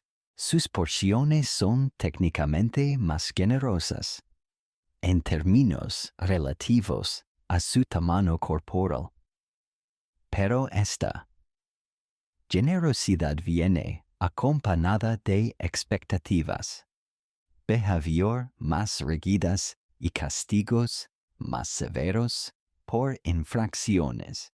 Los supervisores justifican esta aparente contradicción argumentando que los children aún pueden ser salvados de una vida de dependencia si se les enseñan hábitos apropiados temprano. Una filosofía que transforma cada comida en una lección moral donde el fracaso en demostrar gratitud suficiente puede resultar en privación de comida como educación character. Last dynamic between different groups de residents during meals reveals some of the most complex aspects to human psychology under extreme stress. Competition for favor, resentment toward those slightly better conditions. Why attempts to distance oneself from those considered lower in the hierarchy create an atmosphere donde compassion and solidarity are consistently undermined by the very structure del sistema. Some residents develop elaborate strategies para gaining small advantages, volunteering para additional work duties, reporting rule violations by others, or conspicuously displaying religious devotion during supervised prayers. El domingo en el asilo de pobres transforma radicalmente la experiencia de la cena, creando un contraste tan dramático con los otros 6 días de la semana que algunos residentes llegan a vivir enteramente para estos momentos de gracia temporal. Esta transformación no es simplemente culinaria. Es una metamorfosis completa del ambiente. Las expectativas y las posibilidades que redefinen temporalmente las relaciones entre supervisores y residentes. Entre la institución y su propósito moral declarado. Entre el castigo y la caridad en la cosmología victoriana, ana de responsabilidad social. Tú observas cómo la preparación para la cena dominical comienza días antes y cuando los cocineros, trabajando con presupuestos especiales designados específicamente para estos eventos semanales, pueden acceder a ingredientes que permanecen fantasmales. Durante el resto de la semana, carne real, no solo huesos con rastros de tejido muscular, sino pedazos identificables de cordero, cerdo o beef, aparece en las cocinas como una aparición milagrosa que transforma completamente tanto el aroma del edificio como las expectativas psicológicas de todos sus habitantes. El ritual de preparación de la carne dominical ha evolucionado hasta convertirse en una ceremonia elaborada que involucra no solo a los cocineros profesionales, sino también residentes seleccionados que han ganado el privilegio de participar en estas preparaciones especiales. Estas posiciones, altamente codiciadas, porque proporcionan acceso a olores deliciosos y ocasionalmente a pequeños bocados accidentales, ¿no? Se otorgan como recompensas por buen comportamiento o como incentivos para mantener la cooperación durante la semana. La señora Morrison, la cocinera principal que normalmente preside sobre la monotonía diaria del cruel resigned efficiency, se transforma los domingos en algo parecido a un chef genuino. Sus movimientos, usually mecánicos y funcionales, adquieren una gracia y purposefulness que sugieren que ella también encuentra en estos días especiales una oportunidad para ejercer skills culinarios verdaderos que las circunstancias normales nunca le permiten demostrar. Domingo. Explícame. Tras examina cuidadosamente un piez de cordero que será dividido entre 500 tazones. Es cuando recordamos que cooking es más que simplemente fuel para el cuerpo. Es cuando podemos hacer algo que alimenta también el alma. Los historiadores de la cultura alimentaria aún discuten si estas cenas dominicales especiales fueron diseñadas primarily como herramientas de control social, prometiendo rewards por good behavior during la semana, o como genuine expressions de charitable sentiment que reconocían la importancia de providing occasional relief from the grinding monotony de institutional life. La evidencia documentary sugiere que ambas motivaciones operaban simultaneously, creando una complex dynamic donde genuine compassion y calculated manipulation se entrelazaban de maneras que probablemente confused incluso a los administradores mismos. La transformación del comedor para la cena dominical comienza horas antes de que los residentes sean admitidos. Supervisors que normally maintain stern expressions of disapproval permit in themselves small smiles mientras verifican que las mesas han sido limpias con extra carne. y que las few decorations permitidas. Principalmente flowers silvestres recolectadas por residents en sus rare excursions outside. Nandi. Han sido colocadas appropriately.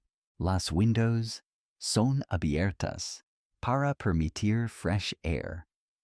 Y las lamps son adjusted para crear lighting que es marginalmente más warm y welcoming que el usual institutional harshness. El menú dominical, aunque still modest by standards externos, representa una feast en el contexto del asilo, en adición a porciones más generous del gruel, usual, now enriched con real meaty vegetables que han been chopped rather than simply boiled. Hasta unrecognizability. Residents pueden expect bread que have been baked specifically para this meal rather than salvaged from external sources. Sometimes even primitive desserts. Puddings made from available ingredients, que, mientras not particularly sophisticated. Provide sweetness, que have been absent from diets durante entire weeks. Tu notas que la carne, preciosa y carefully rationed, se distribuye con mathematical precision que asegura que every resident recibe exactly igual portion, regardless de their usual position on la hierarchy del comedor. Esta egalitarian distribution, tan different from la cetal favoritism que caracteriza weekday meals, creates una atmosphere temporaria de community y shared experience que algunos residents describe como la thing más close family que han experienced since arriving en el asilo. El comportamiento de los supervisors during estas Sunday dinners provides fascinating insights into their own psychology y conflicts. Grimsby, usually stern y authoritarian, permit himself conversaciones. Quiet can individual residents, asking about their backgrounds, expressing something approaching genuine interest in their welfare. Hartwell moves through El Comedor con less tension on her shoulders, occasionally offering words de encouragement, or even small compliments, sober appearance o behavior. Estos changes, aunque temporary, suggest que los supervisores también find relief in these breaks from the constant adversarial relationship que defines their usual interactions. Lost children, segregated in their own section, pero visible to adult residents, receive a special attention during Sunday dinners, que goes beyond simple nutritional considerations. Their portions, always proportionally generous, become genuinely abundant on these days. Supervisors actually smile cuando serving them. Some residents, particularly women, que had lost their own children to disease or circumstance, find profound emotional satisfaction in watching estos children eat con something approaching happiness rather than simply desperate hunger. La conversación durante Sunday dinners, while still technically prohibited, becomes tacitly tolerated cuando kept to respectful murmurs, expressions de gratitud. This partial relaxation de rule creates opportunities para human connection que are otherwise suppressed, allowing residents to share brief stories, offer comfort to those who are obviously struggling, simply engage in the kind of small talk que reaffirms their continued humanity despite their circumstances. A particularly moving aspect the Sunday dinners is how some residents choose to use this relaxation de strict rules. Para performs small acts de kindness toward each other. An elderly man might discreetly offer part de his larger portion to a neighbor que appears particularly frail. Women sometimes share small techniques para making their limited personal belongings last longer. O tips para maintaining dignity under difficult circumstances. These interactions, invisible to casual observers, pero deeply meaningful to participants. Create networks, mutual support, qui help sustain community spirit during the harder days, que inevitably follow, en las profundidades más oscuras del sistema del asilo, donde la supervivencia se reduce a su esencia más primitiva. Emergen formas de resistencia tan ingeniosas y desesperadas que revelan la capacidad infinita del espíritu humano para encontrar agencia incluso en las circunstancias más deshumanizantes. Los rebeldes del comedor no son revolucionarios en el sentido tradicional. Son alquimistas de la necesidad que han aprendido a transformar las migajas de poder que el sistema les deja en oportunidades para reclamar fragmentos de dignidad y, más crucialmente, calorías adicionales que pueden significar la diferencia entre la supervivencia y el colapso físico completo. Tú observas a Thomas Wickham, un ex relojero cuyas manos temblorosas han desarrollado una destreza casi sobrenatural para manipular las raciones de comida sin ser detectado por los supervisores vigilantes. Su método, perfeccionado a través de meses de práctica desesperada, involucra una serie de movimientos tan sutiles que parecen accidentales. Un temblor involuntario que hace que una cucharada de gruel se derrame sobre la mesa, donde luego puede ser discretamente recogida con los dedos cuando los supervisores miran en otra dirección. Un tropiezo calculado que lo posiciona momentáneamente junto a un compañero de mesa cuyo apetito reducido por enfermedad frecuentemente de ya porciones no consumidas que pueden ser quietly redistributed. La clave. Susurra Wickham durante uno de esos raros momentos cuando la supervisión se relaja marginalmente. Es nunca parecer deliberado. Los supervisores están entrenados para detectar. Planning y intentionality. Pero no están preparados para recognir. Genuine desperation. Disfrazada como weakness física.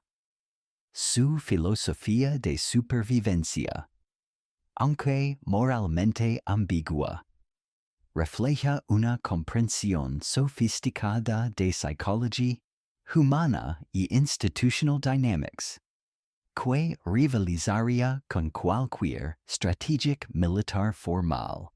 Otra figura central en esta economía subterránea de sustento es Margaret Thorney, una mujer de mediana edad cuya apariencia frágil y diferente masks una inteligencia estratégica que ha convertido cada comida en una oportunidad para subtle redistribution de resources. Su especialidad involucra lo que ella calls charitable misdirection. Crear situaciones donde residentes más afortunados voluntarily comparten porciones de sus raciones sin fully realizing la manipulación suave que ha orchestrated estas transfers. Through carefully timed expressions de concern for fellow residents who appear particularly weak. Strategic placement DA herself near those notorious generous tendencies. Elaborate performances de gratitude que make others feel compelled to demonstrate their own charitable inclinations. Ella manages to supplement her daily nutrition significantly without technically violating any institutional rules. Los historiadores sociales aún discuten si estos actos de resistance represent genuine community solidarity or simply individual survival strategies que accidentally benefit others. Pero la evidencia suggests una reality more complex donde both motivations operate simultaneously. Los participantes en estas networks de resistance frequently risk their own welfare para help others, suggesting even on circumstances designed para reduce humans to their most selfish instincts. Impulses toward cooperation and mutual aid persist con remarkable tenacity. La infrastructure física del comedor provides numerous opportunities para creative food procurement, que require both ingenuity and considerable personal risk. Residents have learned que certain seats near structural columns offer momentary visual barriers, que can shield small exchanges between neighbors. Tables closest to walls provide opportunities para temporarily hiding small portions.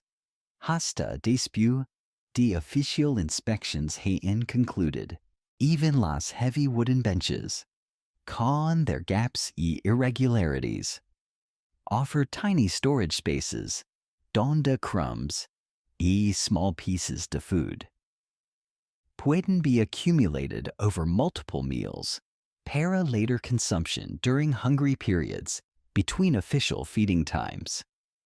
A particularly ingenious form de resistance involves la collective exploitation de timing discrepancies on el serving process. Experienced residents had mapped exactly how long it takes supervisors para complete their circuits. Del comedor han learned to coordinate subtle signals que indicate when brief opportunities para unauthorized food sharing might be available. Estas signals, involving seemingly innocent gestures, como adjusting posture, or scratching certain parts del body, constitute una elaborate communication system que operates entirely below la threshold de official awareness. Children en el asilo han developed their own unique forms de resistance que often involve exploiting adult residents' protective instincts.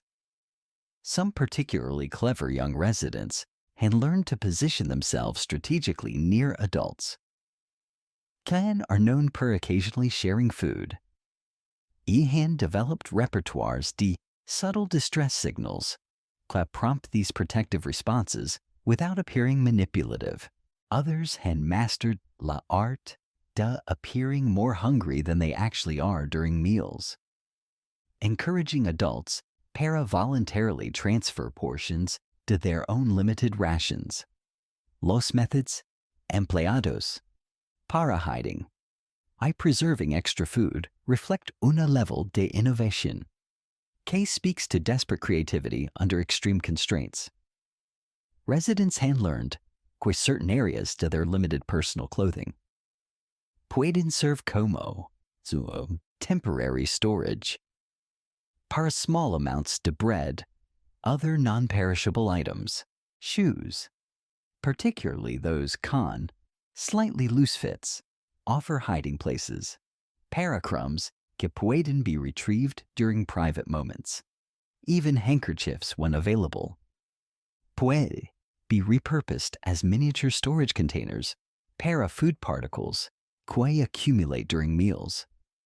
Perhaps most remarkably, algunos residents had developed techniques para creating entirely new food sources dentro las constraints del institutional environment.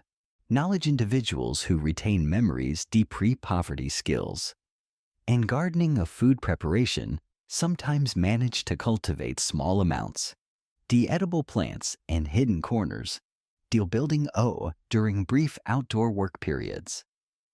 Others apply half-remembered preservation techniques, para extending la nutritional value. D. Official rations, by allowing controlled fermentation processes. Key can increase vitamin content, O improve digestibility. La psychological warfare aspect de estas resistance activities cannot be underestimated. Supervisors. Aware que some level de unauthorized food procurement occurs peru que are unable to prevent it completely without implementing measures qui would be prohibitively expensive. Obviously cruel. Engage in constant games de detection. I deterrence.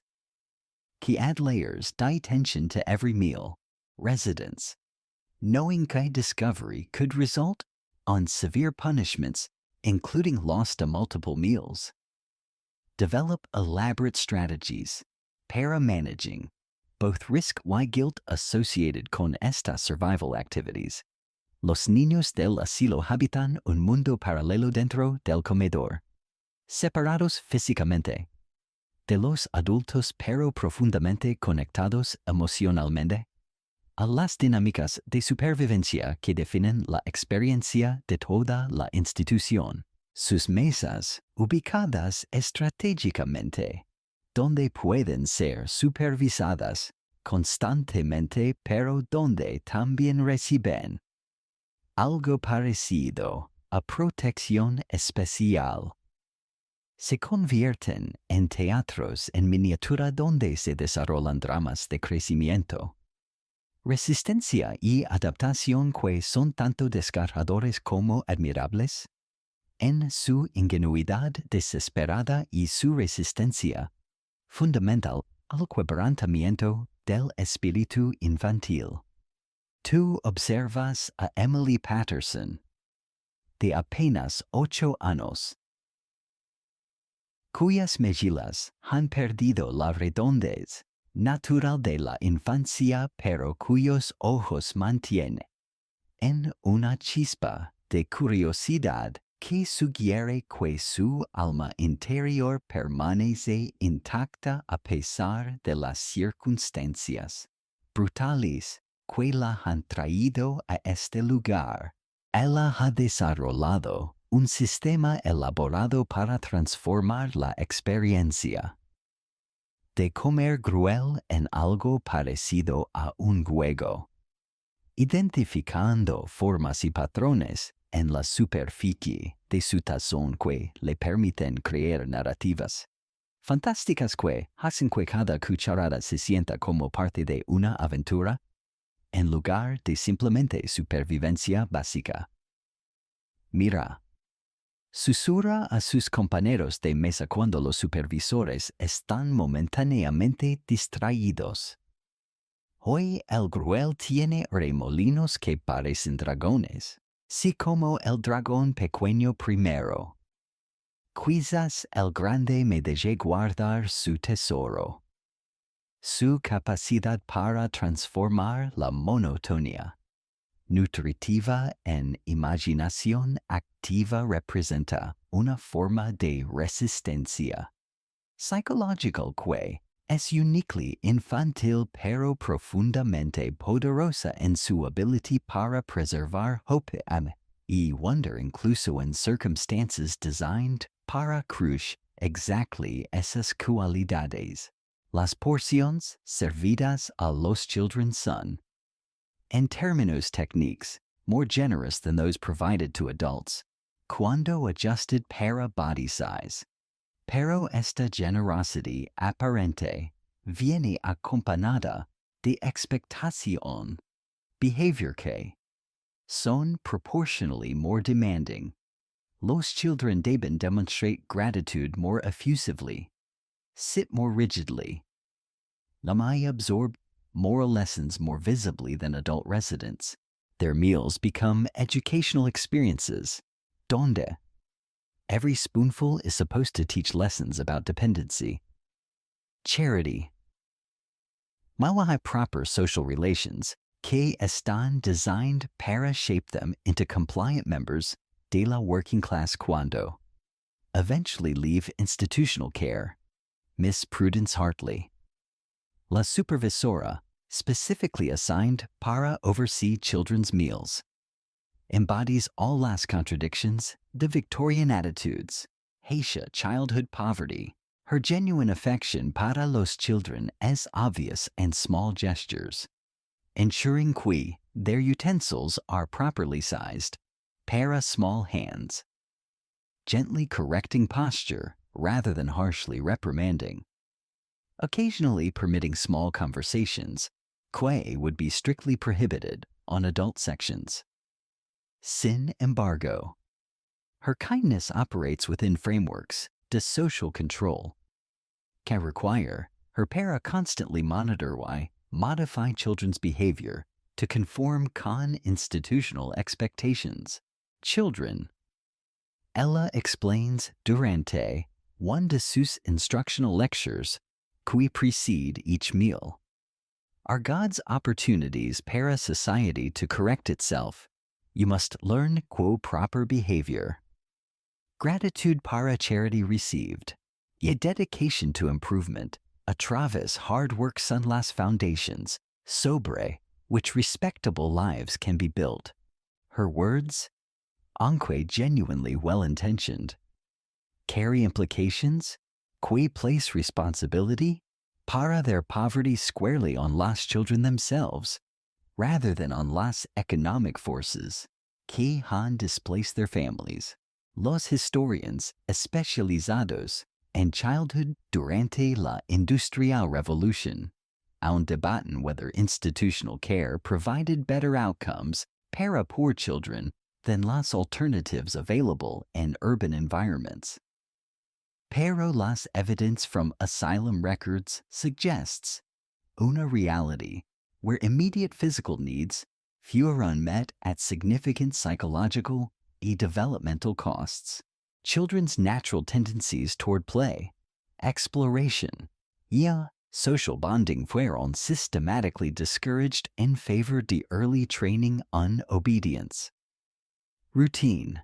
No hay acceptance de limited prospects que reflected prevailing beliefs about social mobility, embarqué class boundaries, las strategies que children develop. Para navigating commodo or politics reveals sophisticated understanding. The adult psychology. Institutional dynamics. Que would be impressive. In any context, pero become tragic. Cuando recognized as necessary survival skills. Para individuals quien should be focused on learning, growing, and developing normal childhood relationships. Some children become expert on reading facial expressions to various supervisors, learning exactly how much personality they can display before crossing into behavior que might be interpreted as defiant or inappropriate. Others develop elaborate systems, para sharing food que demonstrate both generosity, why strategic thinking, since children's portions, while larger relative to their size, still leave them frequently hungry. They create networks to mutual support, que involve sharing particularly desirable portions de their meals, con friends quien are having difficult days. Building social bonds que provide emotional sustenance even when physical nourishment remains inadequate. La teaming de children's meals creates unique opportunities para observing institutional dynamics from perspectives que adults cannot access because they eat separately but simultaneously con adult residents. Children become inadvertent witnesses to moments cuando adult desperation breaks through carefully maintained facades de resigned acceptance. They observe arguments entre residents que adults try to hide. Notice cuando certain individuals receive preferred treatment. Why develop understanding? The power structures que operate below la surface de official institutional hierarchies. Some children use these observations strategically. Learning para example, que certain adult residents might share small portions de food con children quien remind them de their own lost families. Others learn para avoid adults, quien are experiencing particular distress. Porque those individuals might not be capable de offering protection. Oh, comfort, okay? Children instinctively seek from older figures durante frightening, confusing situations. La educational components to children's mealtimes extend far beyond simple nutrition to encompass comprehensive programs. De moral instruction qui reflect Victorian beliefs about character formation. Why social responsibility?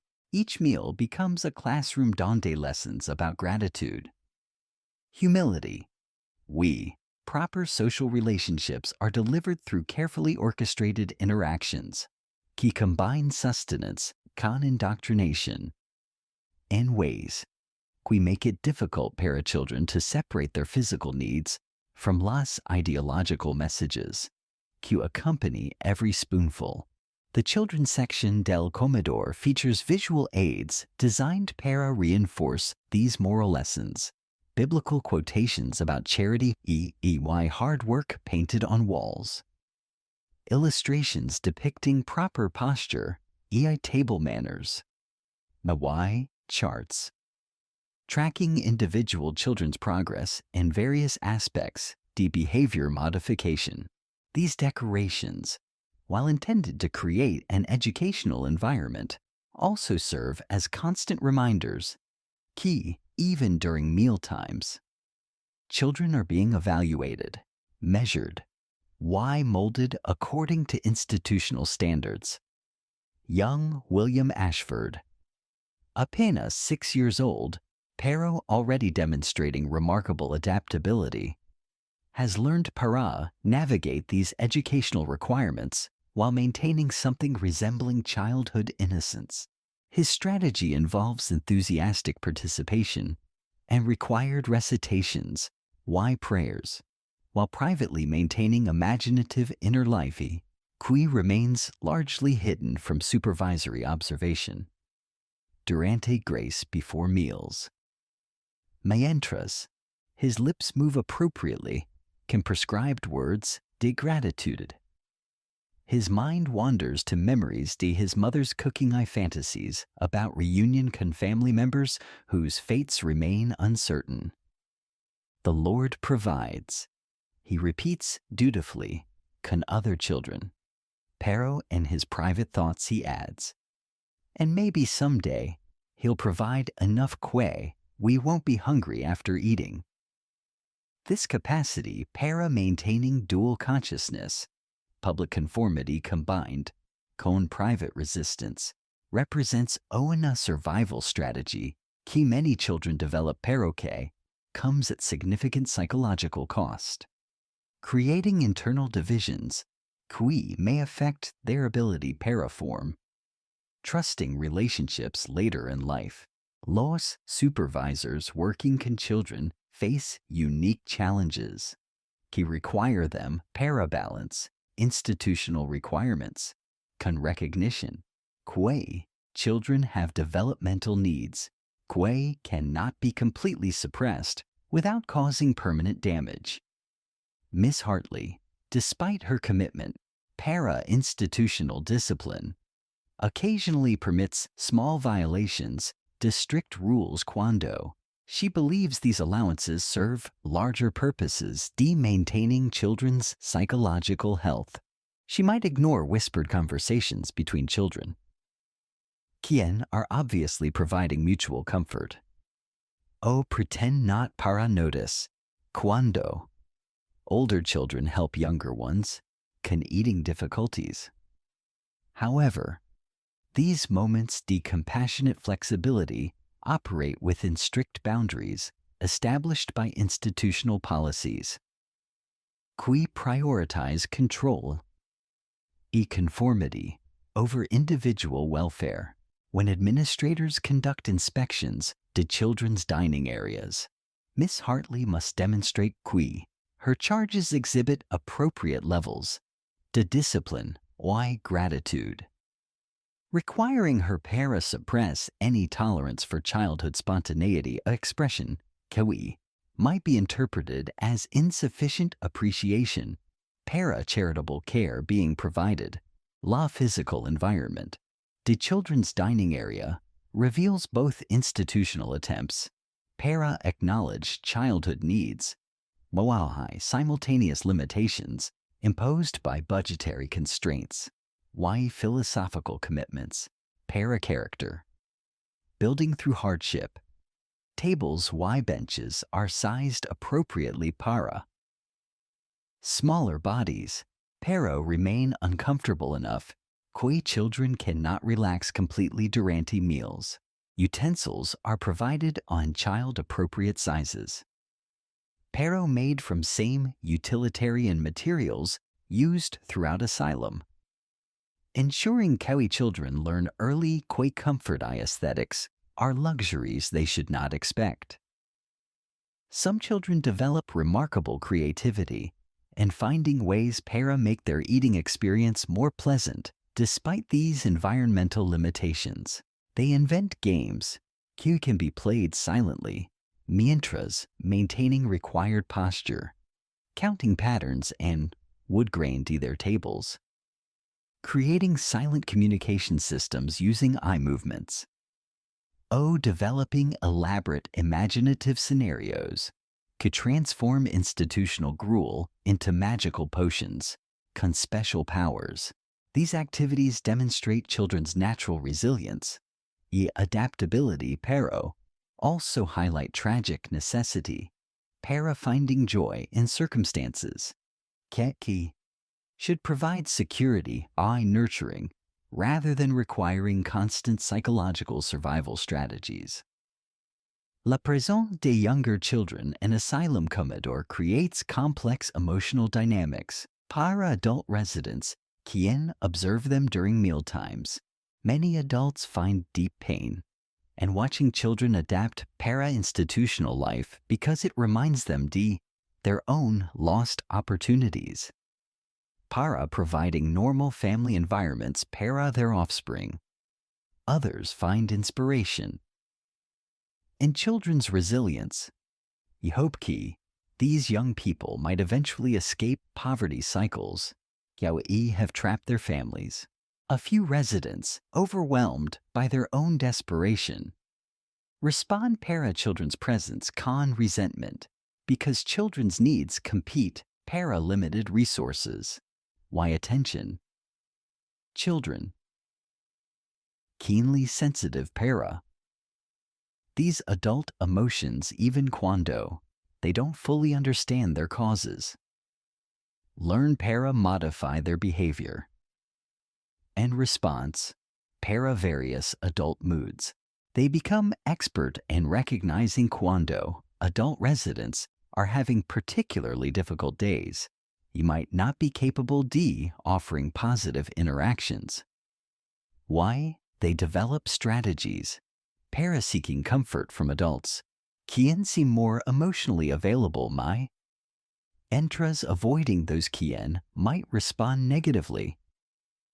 Para childhood needs for attention y affection. En las horas que separan la cena oficial del amanecer. Del día siguiente. Cuando los pasillos del asilo se sumergen en una oscuridad apenas perturbada por las llamas vacilantes de unas pocas lámparas de aceite estratégicamente colocadas. Emerge un mundo subterráneo de intercambios alimentarios que opera con la complejidad de una economía alternativa completa. Las cocinas secretas de medianoche no son cocinas en el sentido literal. No hay fogones encendidos ni olas burbujeando, sino redes elaboradas de supervivencia que transforman cada rincón oscuro. cada momento de vigilancia relajada. Cada fragmento de comida conservado. En oportunidades para extender la vida más allá de los límites estrictamente controlados de las raciones oficiales. Tú sigues a Martha Henley, una mujer de 40 años cuya apariencia frágil y sumisa durante las horas del día se transforma después del anochecer en la de una coordinadora estratégica que maneja una red de distribución de alimentos tan sofisticada como cualquier operación comercial legal. Su habitación en el dormitorio de mujeres. Apenas un espacio de 6 pies por 4 pies separado de sus vecinas por cortinas raídas. Se convierte, después de medianoche, en el centro de operaciones de un sistema que ha tomado meses desarrollar y que requiere la participación silenciosa y arriesgada de docenas de residentes desesperados. La supervivencia. Susurra Martha mientras examina cuidadosamente un pedazo de pan que ha logrado conservar desde la cena de hace 2 días. Envuelto en un trapo que una vez fue parte de su única buena blusa. No es solo sobre obtener suficiente comida para mantenerse vivo.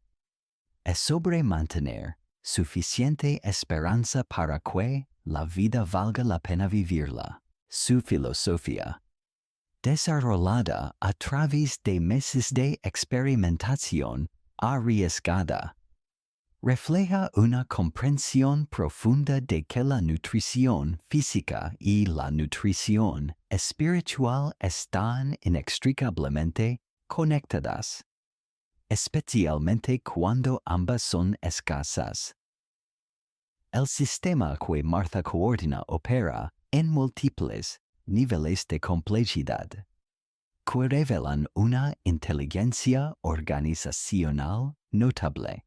En su nivel más básico, involucra la conservación sistemática de pequeñas porciones de comida de las raciones oficiales.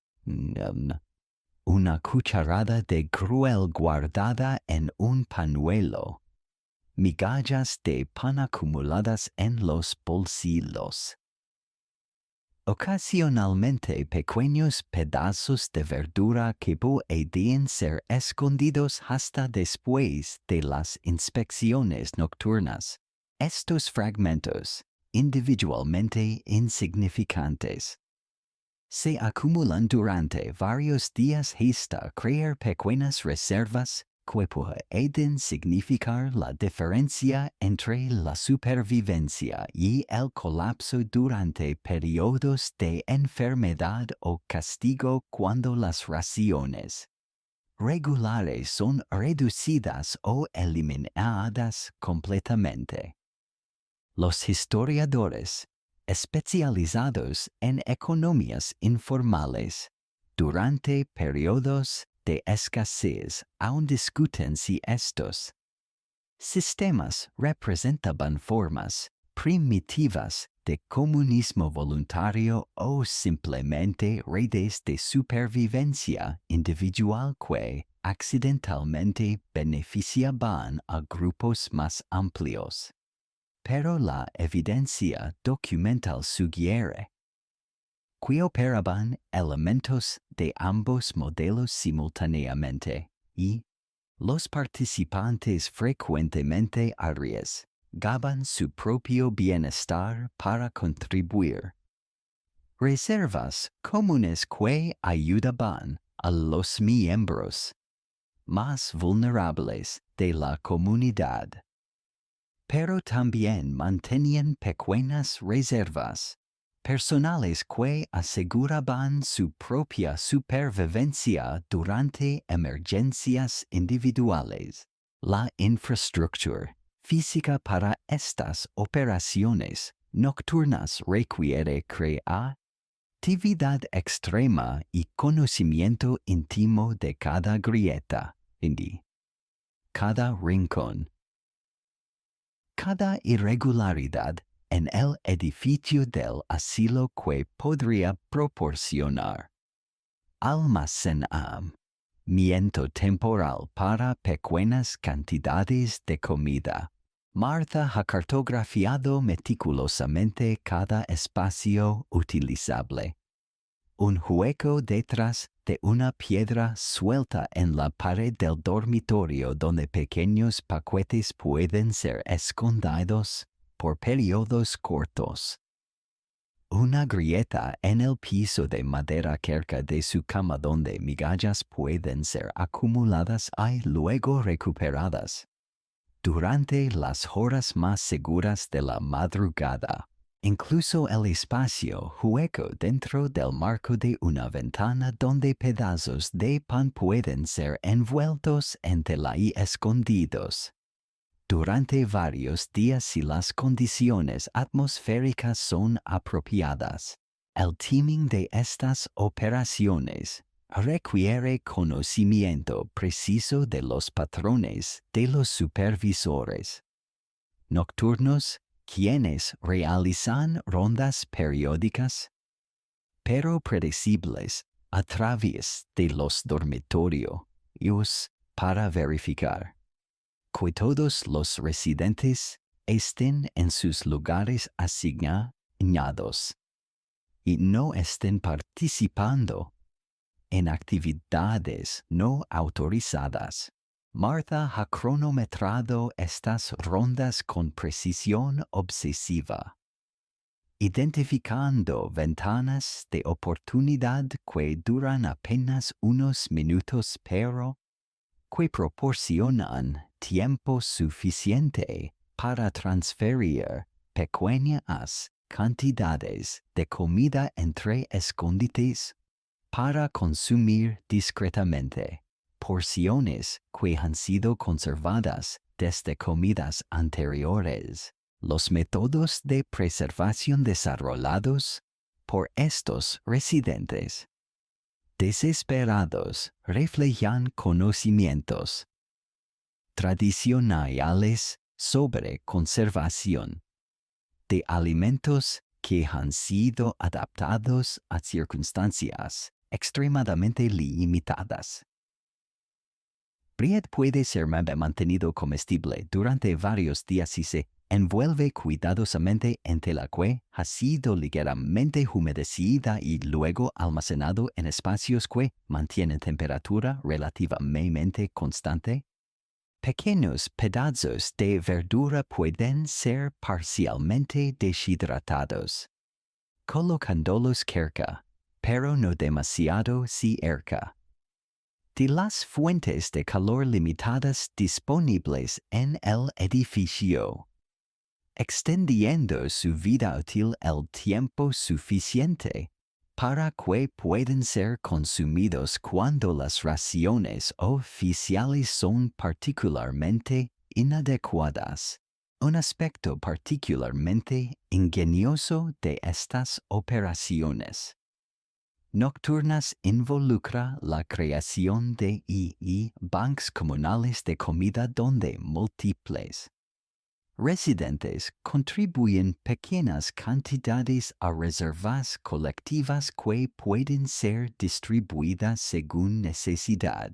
Estos banks operan según principios de reciprocidad que reconocen que todos los participantes experimentarán periodos de necesidad extrema y que la supervivencia individual está mejor asegurada a través de sistemas de mutual aid. Rather que purely individual hoarding, Martha manages uno de estos banks, manteniendo careful mental records de quién ha contribuido qué cantidades y cuándo, y distribuyendo resources según una combinación de need immediacy, contribution history, y evaluaciones subjetivas de trustworthiness, que han been developed a través de observation. Careful de behavior durante crisis previas. Su ability para maintain these complex calculations mentally. Sin any written records que podrían be discovered. Durante inspections represents una remarkable feat de memory y organization, bajo extreme stress. Las signals used para coordinate estas midnight operations constitute una elaborate communication system, que operates entirely through nonverbal cues, que appear innocent, para casual observation, pero carry specific meanings. Para initiated participants. Una particular way de folding hands durante evening prayers might indicate que someone has extra food para share. Certain patterns, the movement durante required evening activities, might signal que emergency assistance is needed. Para someone quien is particularly weak or sick, en los rincones más sombríos del asilo, donde la luz de las lámparas nunca logra penetrar completamente, y donde el aire lleva consigo el peso acumulado de años de sufrimiento silencioso. Se desarrollan las historias más desgarradoras y profundamente humanas de toda la experiencia institucional, aquí, en la enfermería improvisada y en los espacios designados para aquellos cuyas fuerzas físicas han sido completamente agotadas por la combinación letal de malnutrición, exposición y desesperación emocional. La cena se convierte en algo fundamentalmente diferente, no una rutina de supervivencia, sí, sino un ritual de despedida. No una promesa de otro día, sino una posible conclusión. Hay historias de vida que han sido escritas en hambre y perdida.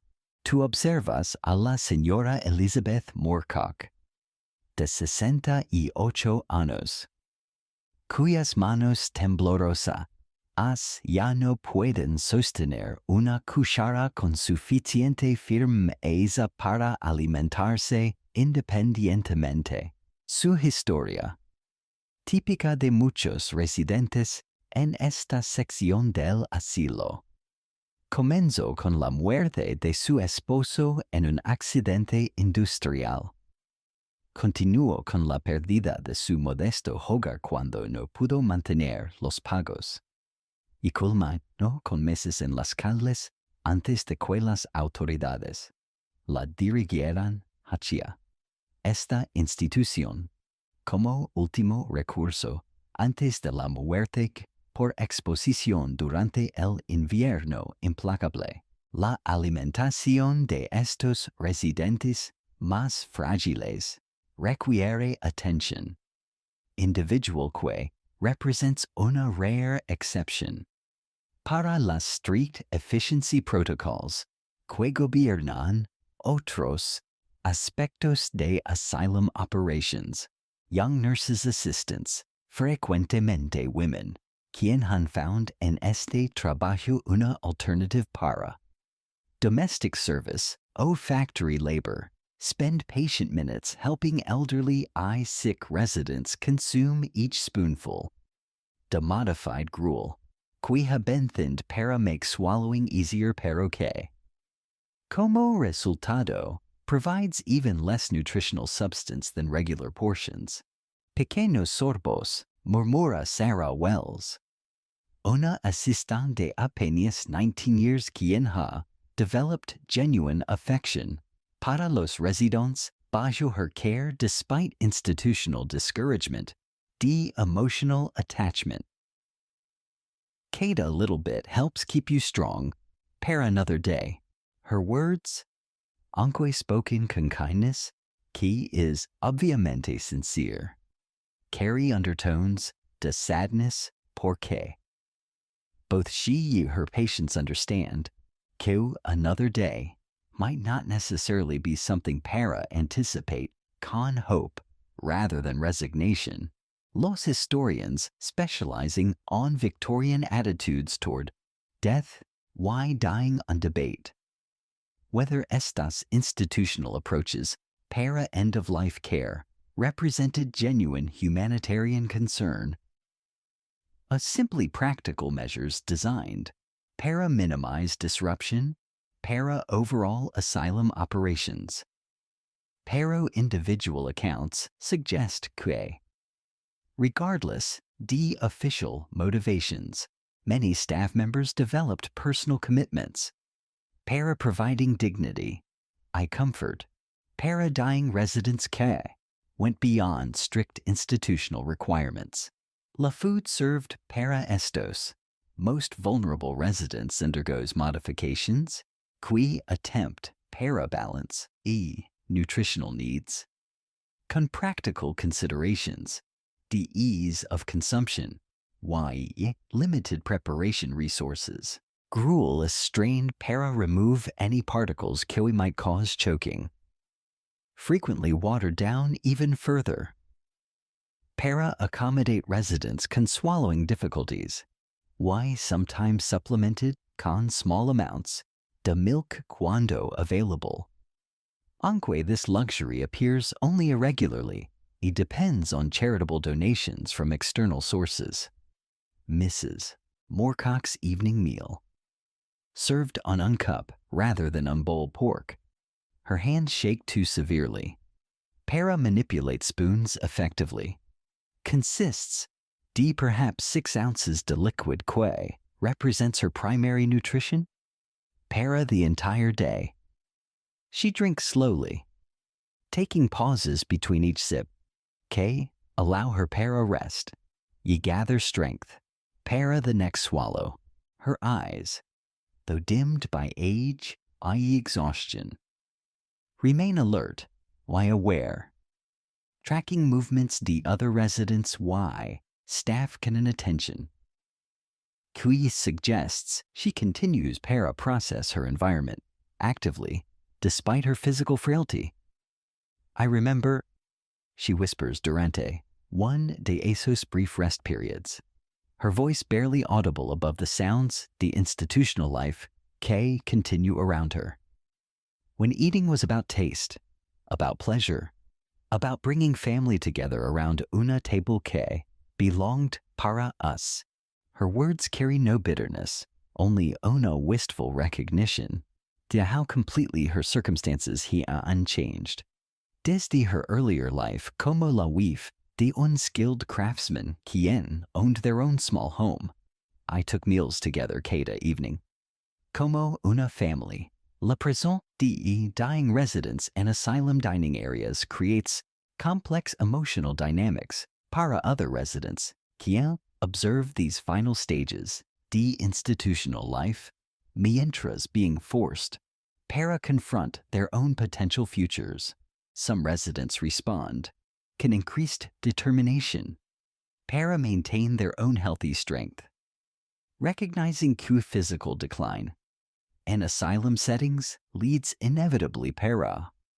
These final stages, da in a, independence becomes impossible. I death approaches, con frightening proximity. Others respond, con depression, o resignation. Seeing en estos, elderly y sick residents. Reflections d, their own likely destinies. I losing motivation. Para continue struggling against circumstances, qui seem designed. Para wear down human resistance gradually pero inexorably. Still others develop protective emotional barriers, qui allow them. Para continue functioning by mentally distancing themselves from these reminders, demortality I suffering. La staff members trabajando con dying residents must navigate complex emotional territories. Quel are never addressed in official training or institutional guidelines. They witness daily deterioration, the individuals con whom they have developed relationships. however limited by institutional constraints. They must provide care, knowing their efforts, however dedicated, cannot alter outcomes have been determined by larger forces, to poverty, age, social abandonment. Some staff members develop elaborate mental strategies, maintaining professional distance, while still providing compassionate care. Others allow themselves form emotional attachments, make their work more meaningful, pero also more emotionally costly. Cuando residents inevitably decline, a few become cynical or detached, protecting themselves from emotional pain at the cost de becoming less effective caregivers para those quien most need human connection. Durante their final weeks and months to life, la teaming de males, parapsychic elderly residents must accommodate medical necessities. We often conflict con institutional schedules designed para maximum efficiency rather than individual needs. Some residents require feeding multiple times throughout the day, in small amounts rather than during scheduled mealtimes. Others need specialized preparation de food cannot be provided through normal kitchen operations. Are designed para mass production rather than individual accommodation.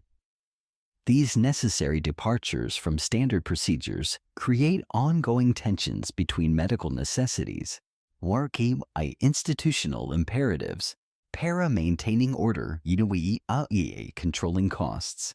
Supervisors must balance demands, para providing appropriate care, para dying residents against requirements, para maintaining overall operational efficiency,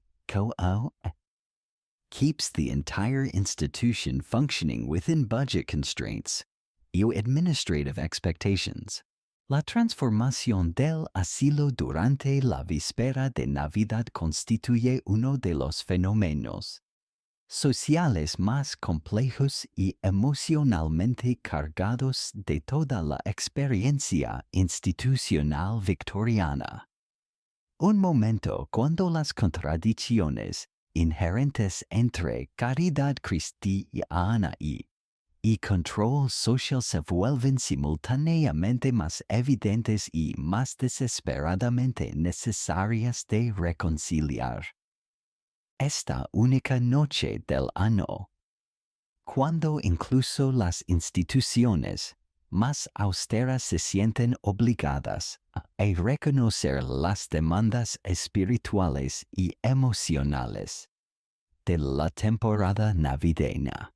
El comedor se transforma en un teatro donde se representan todos los dramas de esperanza, desilusión, generosidad limitada y humanidad persistente que definen la respuesta de la sociedad victoriana a la pobreza masiva. Tú observas cómo la preparación para la cena navideña comienza semanas antes del evento.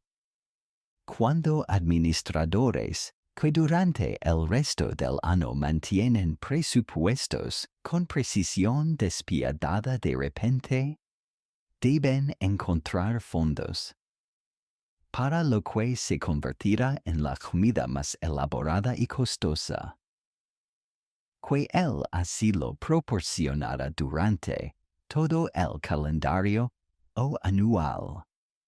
Estos fondos provienen de una combinación de apropiaciones gubernamentales especiales, donaciones caritativas de ciudadanos prósperos que experimentan oleadas estacionales de conciencia social y ocasionalmente de los propios salarios de supervisores que reconocen que una Navidad particularmente miserable podría resultar en disturbios que amenazarían sus propias posiciones.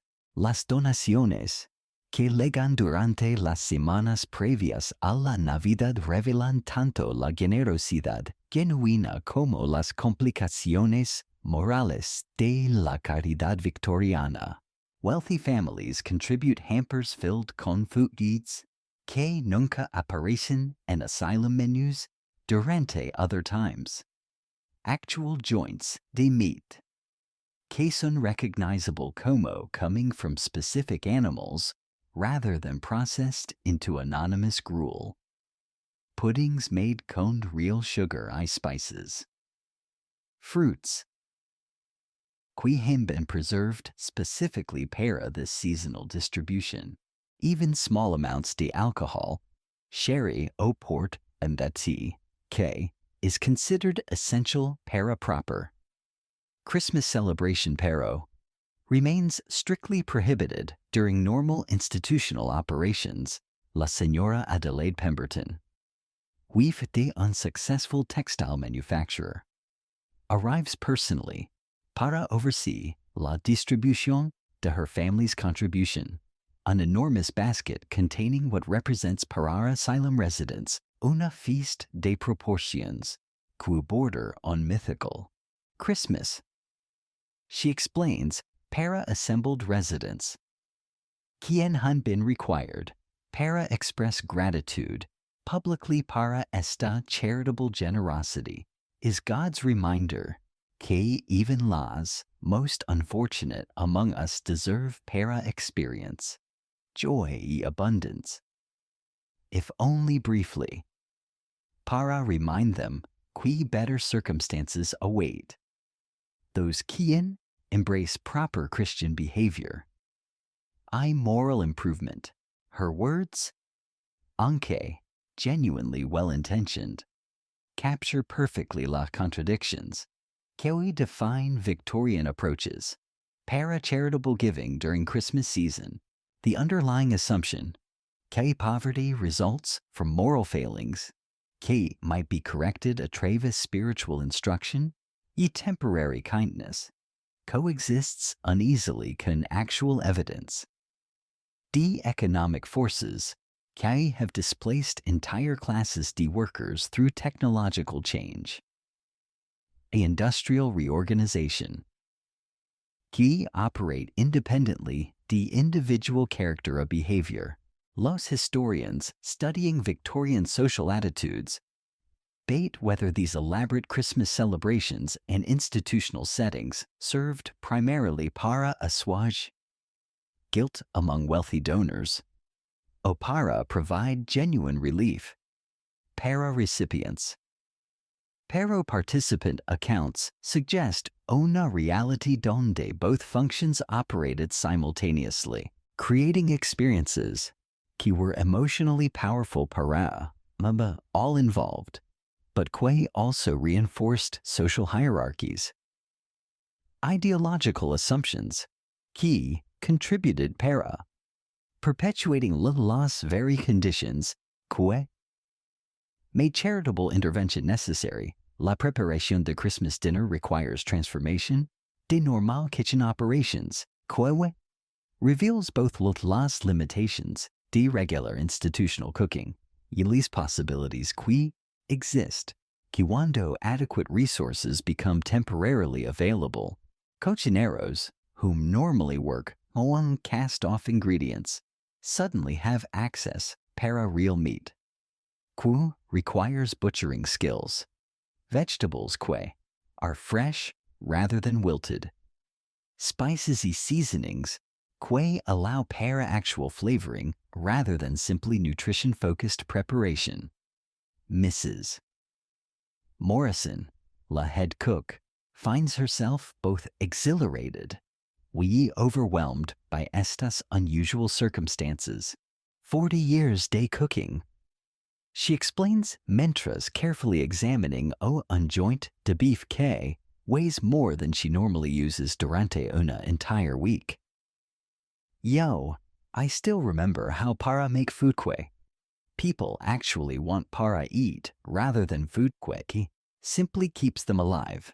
Her expertise, suppressed durante most de year by budget constraints, que require focus on quantity over quality. Emerges durante estas. Special preparations para create meals que approach restaurant standards despite institutional limitations. La dining hall itself undergoes physical transformation que attempt para create atmosphere. Appropriate para celebration while maintaining institutional control. Order. Tables are cleaned más thoroughly than usual.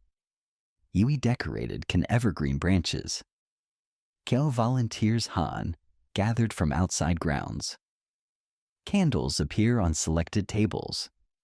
Providing lighting que is both warmer y more festive than usual gas lamps. Pero también more expensive. Therefore limited para special occasions only. The seating arrangements para Christmas dinner reflect complex negotiations between institutional hierarchies, seasonal impulses toward equality generosity, while basic segregations between men, women, children are maintained. Other distinctions based on moral evaluations, behavioral assessments, are temporarily relaxed. Residents whom normally eat in less favorable locations find themselves moved para more central tables. Portion sizes, while still controlled, become notably more generous across all categories de residents.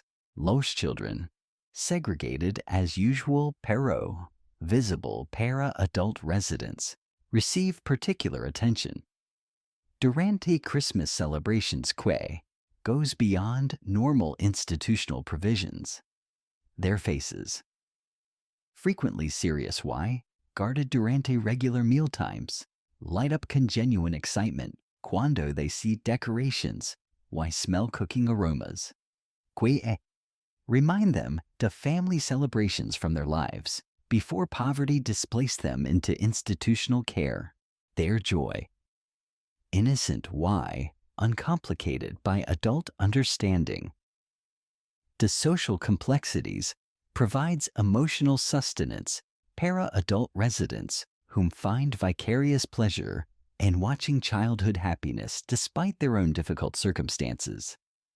La actual Christmas meal, when finally served after elaborate preparations, ceremonial presentations, represents a complete departure from normal asylum nutrition, both in quantity quality. Real meat appears in recognizable portions. Can be cut con knives rather than simply spooned as liquid. Vegetables retain their original colors textures rather than being boiled into uniform grayness. Bread is fresh baked rather than salvaged from external sources. Butter, real butter rather than cheaper substitutes, appears para first time durante many residents' entire stays on la institución. El amanecer del cambio llega al asilo no con la dramática súbita de una revolución, sino con la persistencia gradual de una primavera que derrite lentamente un invierno que ha durado demasiadas décadas. Tú eres testigo de este momento pivotal en la historia social británica cuando nuevas filosofías sobre la pobreza, la dignidad humana y la responsabilidad estatal comienzan a infiltrarse en las prácticas institucionales que durante generaciones han operado según principios diseñados más para castigar la miseria que para aliviarla. El comedor del asilo se convierte en el campo de batalla donde estas ideas en conflicto luchan por supremacía, transformando gradualmente no solo lo que se come, sino cómo se come. ¿Quién decide las porciones? ¿Y qué significados morales y sociales se asignan al acto más básico de nutrir el cuerpo humano? La llegada del doctor Nathaniel Whitmore. Como nuevo administrador, médico marca el comienzo de esta transformación. Aunque ni él ni los residentes que observan su primera inspección del comedor comprenden completamente las implicaciones de su presencia. Whitmore, educado en Edinburgh y influenciado por las teorías emergentes sobre nutrición científica y salud pública, trae consigo una perspectiva que desafía fundamentalmente las asunciones morales que han gobernado la alimentación institucional durante décadas. Su primera observación, registrada meticulosamente en un diario que posteriormente se convertiría en evidencia crucial para las reformas parlamentarias, es devastadoramente simple. Estos individuos están muriendo no de pereza moral, sino de desnutrición, científicamente identificable. Caballeros, declara durante su primera reunión con los supervisores establecidos, su voz cargada con la autoridad de la educación médica moderna, pero templada por una humanidad genuina que inmediatamente crea tensiones con el personal existente. Hemos estado operando bajo la falsa premisa de que la comida mínima y las condiciones harsh producen mejoramiento moral. La evidencia médica sugiere exactamente lo contrario. La malnutrición produce deterioro mental, debilidad física y desesperación que es imposible cualquier forma de mejoramiento genuino. Sus palabras, aunque respaldadas por estudios científicos emergentes, representan una herejía completa contra décadas de práctica institucional. Los historiadores, especializados en reformas sociales del siglo XX, aún discuten si figuras como Whitmore fueron visionarios, genuinos, motivados por compasión humanitaria o simplemente representantes de nuevas formas de control social que requerían poblaciones más saludables para propósitos económicos. Pero sus intervenciones prácticas en el funcionamiento diario del asilo produjeron cambios tangibles que mejoraron inmediatamente las vidas de cientos de residentes desesperados.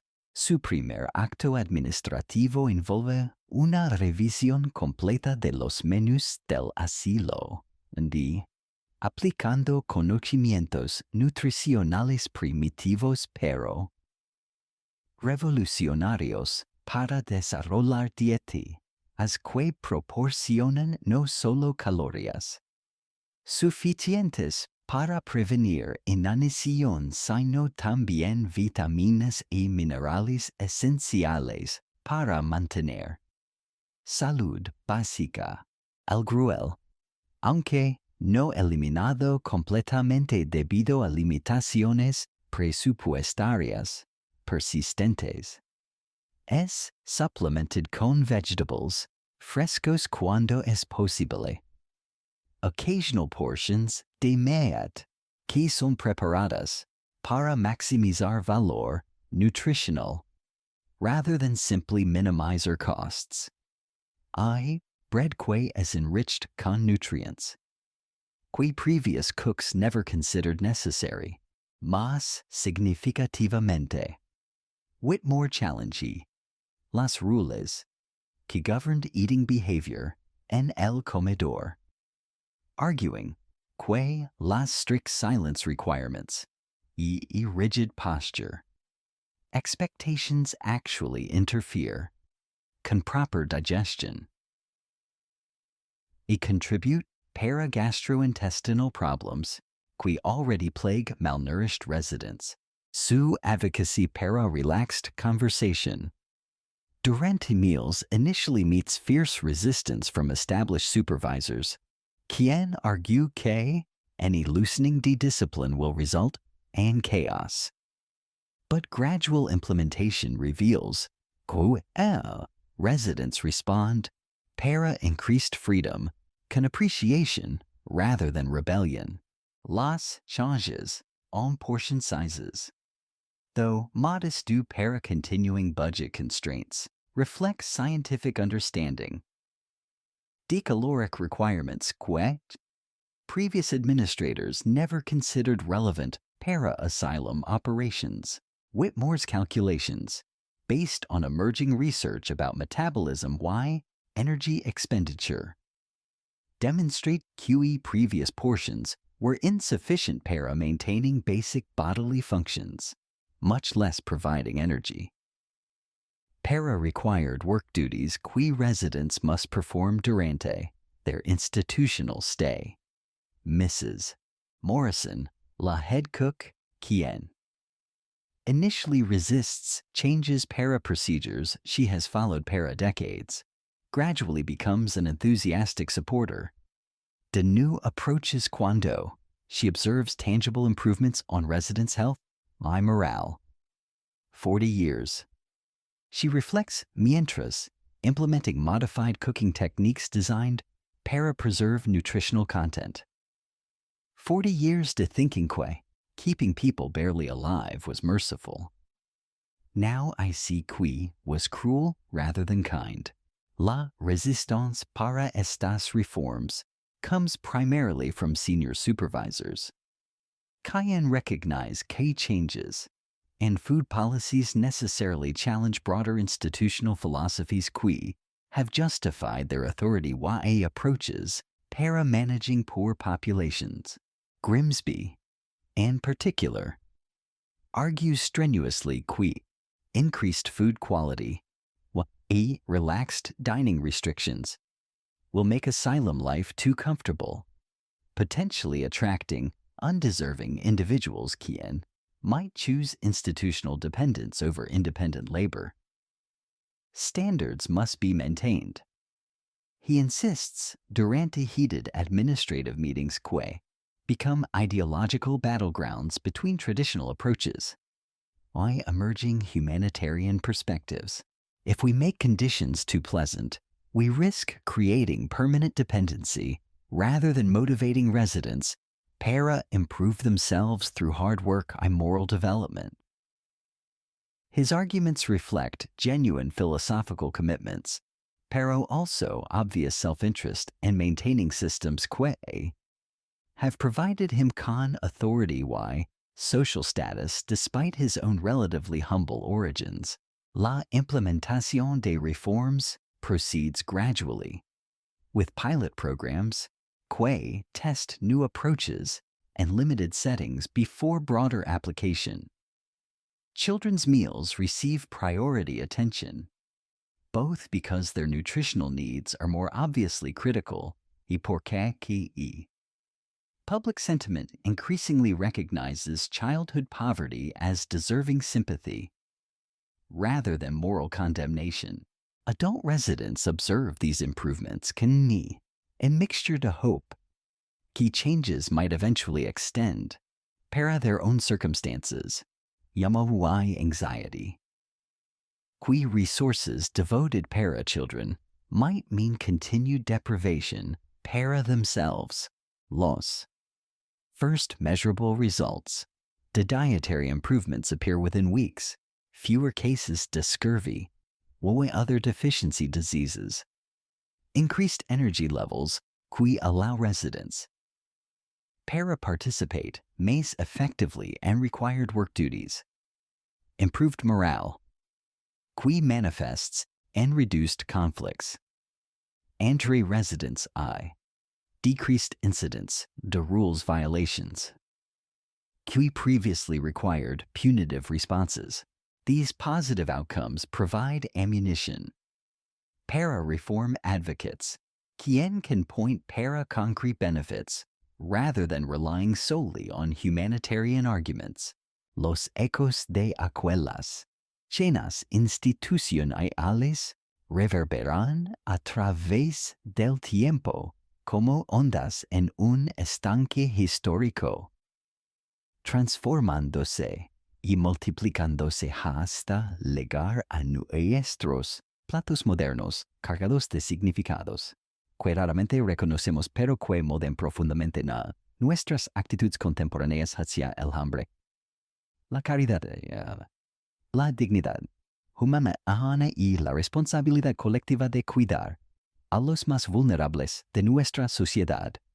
Tú te encuentras ahora en una posición única para comprender cómo esas cucharadas desesperadas de cruel. Esos momentos de silencio forzado. Esas jerarquías crueles del comedor. Y esas victorias diminutas de resistencia humana han evolucionado para convertirse en los fundamentos sobre los cuales construimos nuestros sistemas modernos de asistencia social, nuestras políticas alimentarias y nuestras concepciones fundamentales sobre qué significa vivir con dignidad en una sociedad civilizada. En los comedores públicos de hoy, en los programas de asistencia alimentaria gubernamental, en las organizaciones benéficas que distribuyen comidas a personas sin hogar, en las políticas escolares que proporcionan desayunos y almuerzos gratuitos a niños de familias de varios recursos. Puedes rastrear líneas directas de descendencia desde aquellos experimentos victorianos en la administración institucional del hambre. Las tensiones fundamentales persisten. ¿Cómo balanceamos la compasión con la responsabilidad fiscal? ¿Cómo proporcionamos asistencia sin crear dependencia? ¿Cómo mantenemos la dignidad individual mientras administramos necesidades colectivas? ¿Cómo distinguimos entre aquellos que merecen ayuda y aquellos que no? Los historiadores sociales que han dedicado sus carreras a estudiar la evolución de las políticas de bienestar social aún discuten si hemos progresado fundamentalmente más allá de las limitaciones morales e intelectuales que definían las aproximaciones victorianas, la pobreza, o si simplemente hemos desarrollado métodos más sofisticados para implementar las mismas asunciones básicas sobre merecimiento, responsabilidad personal y control social que motivaron las políticas del asilo de pobres. La evidencia sugiere una realidad compleja donde genuine progreso en reconocer la dignidad humana y los derechos básicos coexisten con persistencias problemáticas de actitudes punitivas hacia la pobreza. Nuestros modern food banks, aunque operan con greater respect para la autonomía individual y choice, todavía requieren que recipientes demuestren ni de gratitud de maneras que hecho las dinámicas de power que observaste en el comedor del asilo.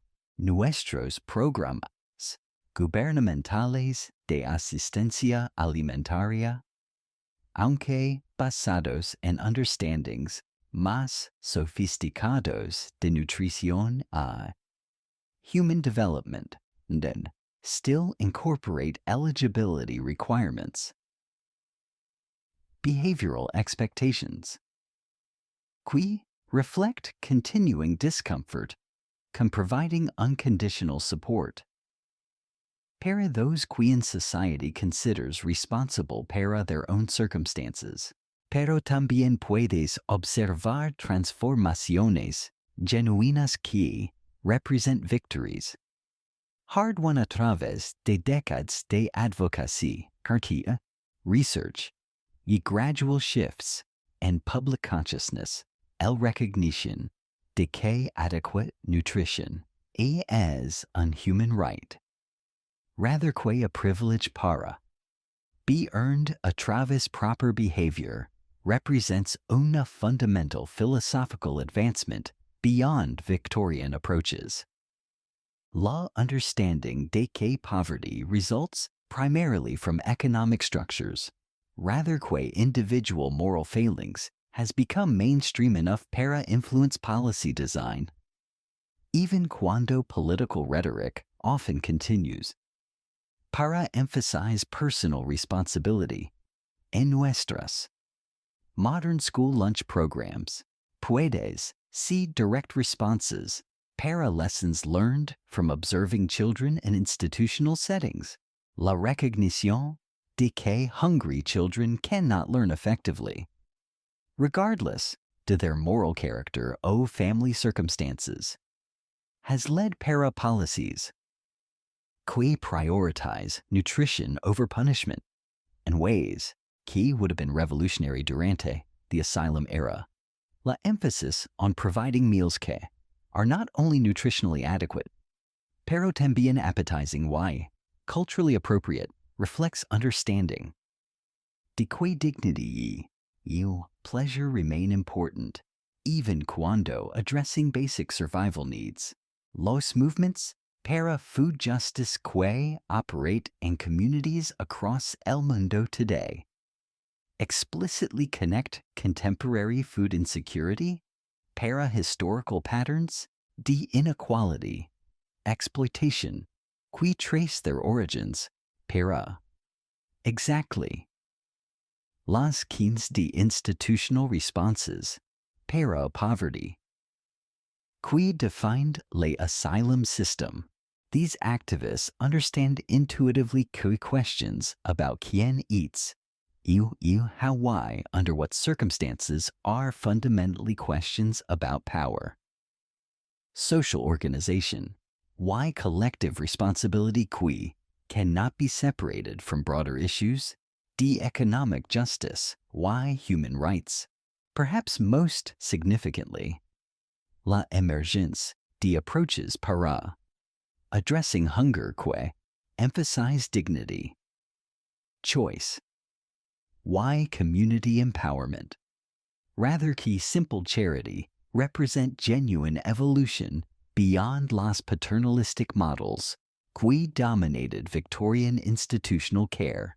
Modern food pantries que operate con choice models, allowing recipients para select their own food rather que receiving predetermined packages, represent recognition de human agency why dignity que was completely absent from asylum feeding practices, community gardens, cooking classes, why programs que address systemic causes de food insecurity, rather que simply providing emergency relief reflect sophisticated understanding de how nutrition intersects con education, economic opportunity, y social empowerment, la technology que enables modern food distribution, refrigeration, que allows fresh produce para be stored and transported safely, nutritional science que informs evidence-based dietary recommendations,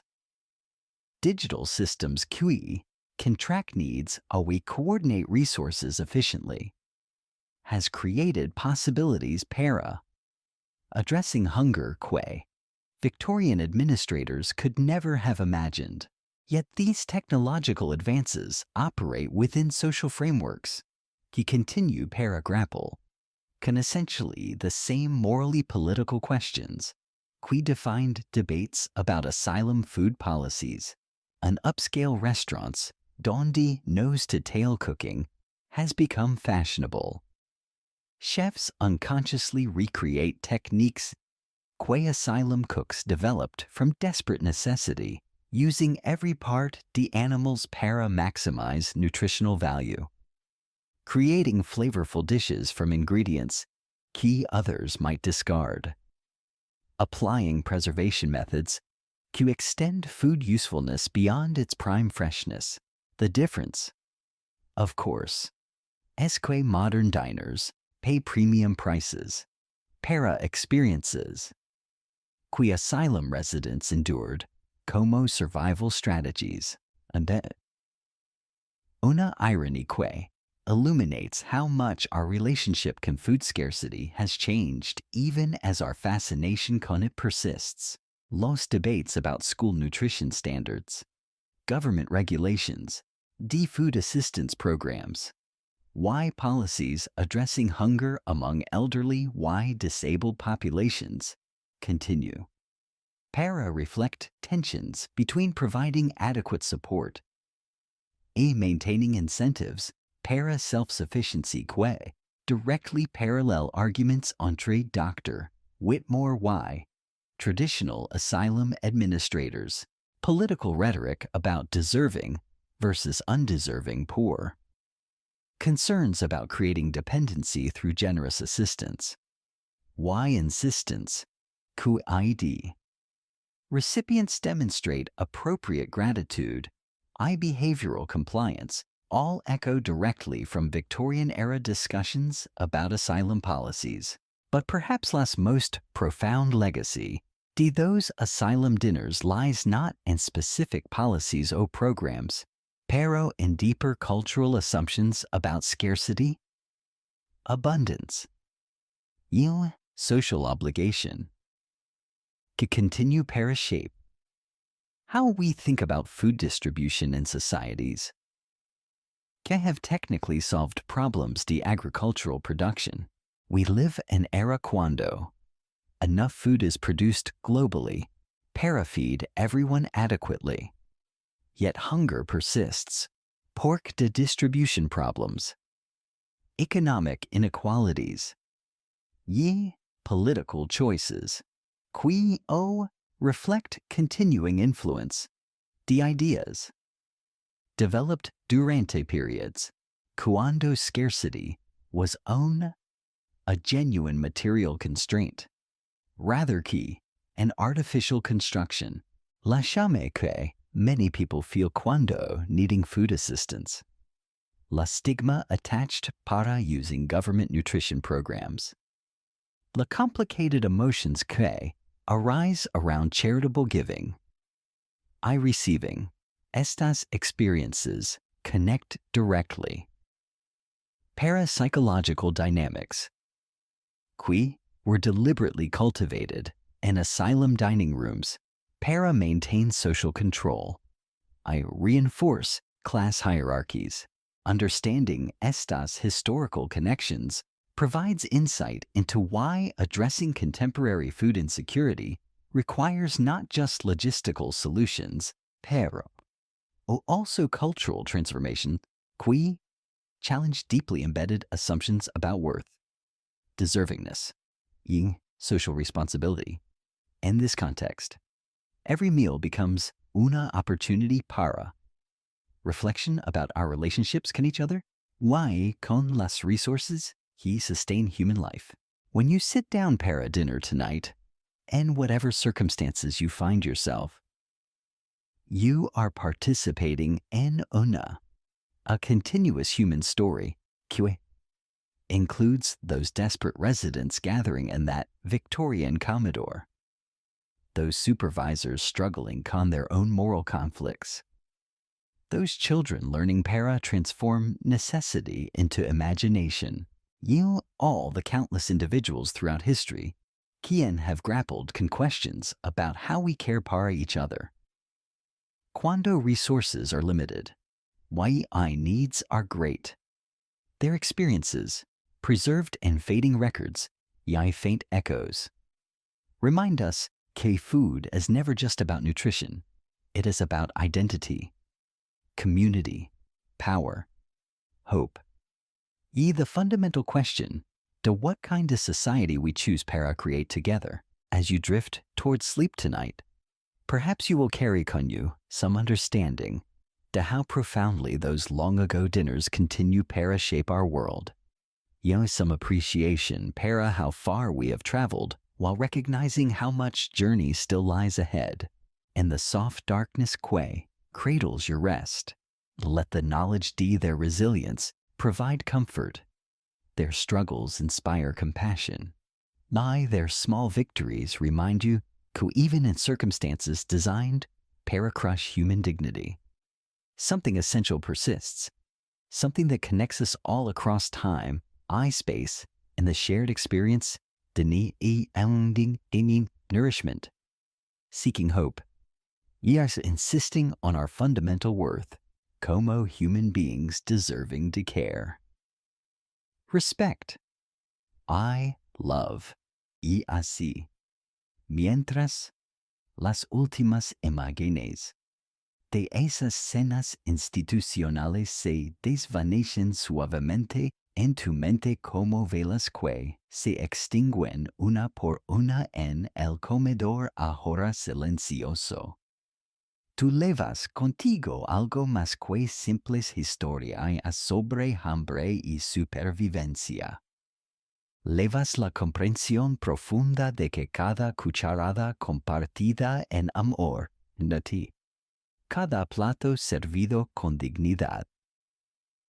Cada momento cuando elegimos ver la humanidad completa en aquellos que necesitan ayuda. Representa una victoria sobre las fuerzas que una vez redujeron a seres humanos complejos a simples números en registros institucionales. Las voces de Martha y Thomas, de Emily y la señora Moorcock, de todos aquellos residentes anónimos cuyas historias se perdieron en el tiempo, susurran todavía en cada acto de compasión alimentaria que presenciamos hoy. Sus experiencias nos recuerdan que la verdadera medida de una sociedad no se encuentra en su abundancia, sino en cómo trata a quienes han perdido todo. No en sus palacios, sino en sus comedores públicos. No en sus celebraciones, sino en cómo alimenta a sus hambrientos, mientras te hundes más profundamente en el sueño reparador. Permite que estas historias se asienten gentilmente en tu corazón como sedimento nutritivo, en un río tranquilo, que te inspiren a ver cada comida como un privilegio, cada oportunidad de ayudar como un honor, cada momento de abundancia como una responsabilidad hacia aquellos que aún esperan su lugar en la mesa de la dignidad humana. Que descanses bien, sabiendo que llevaste estas almas olvidadas contigo a través del tiempo, honrando su memoria con tu atención y compasión. En tus sueños, quizás los encuentres, finalmente libres del hambre, finalmente en paz, finalmente en casa en un mundo donde ningún ser humano debe elegir entre dignidad y supervivencia. Dulces sueños. Querido oyente, dulces sueños.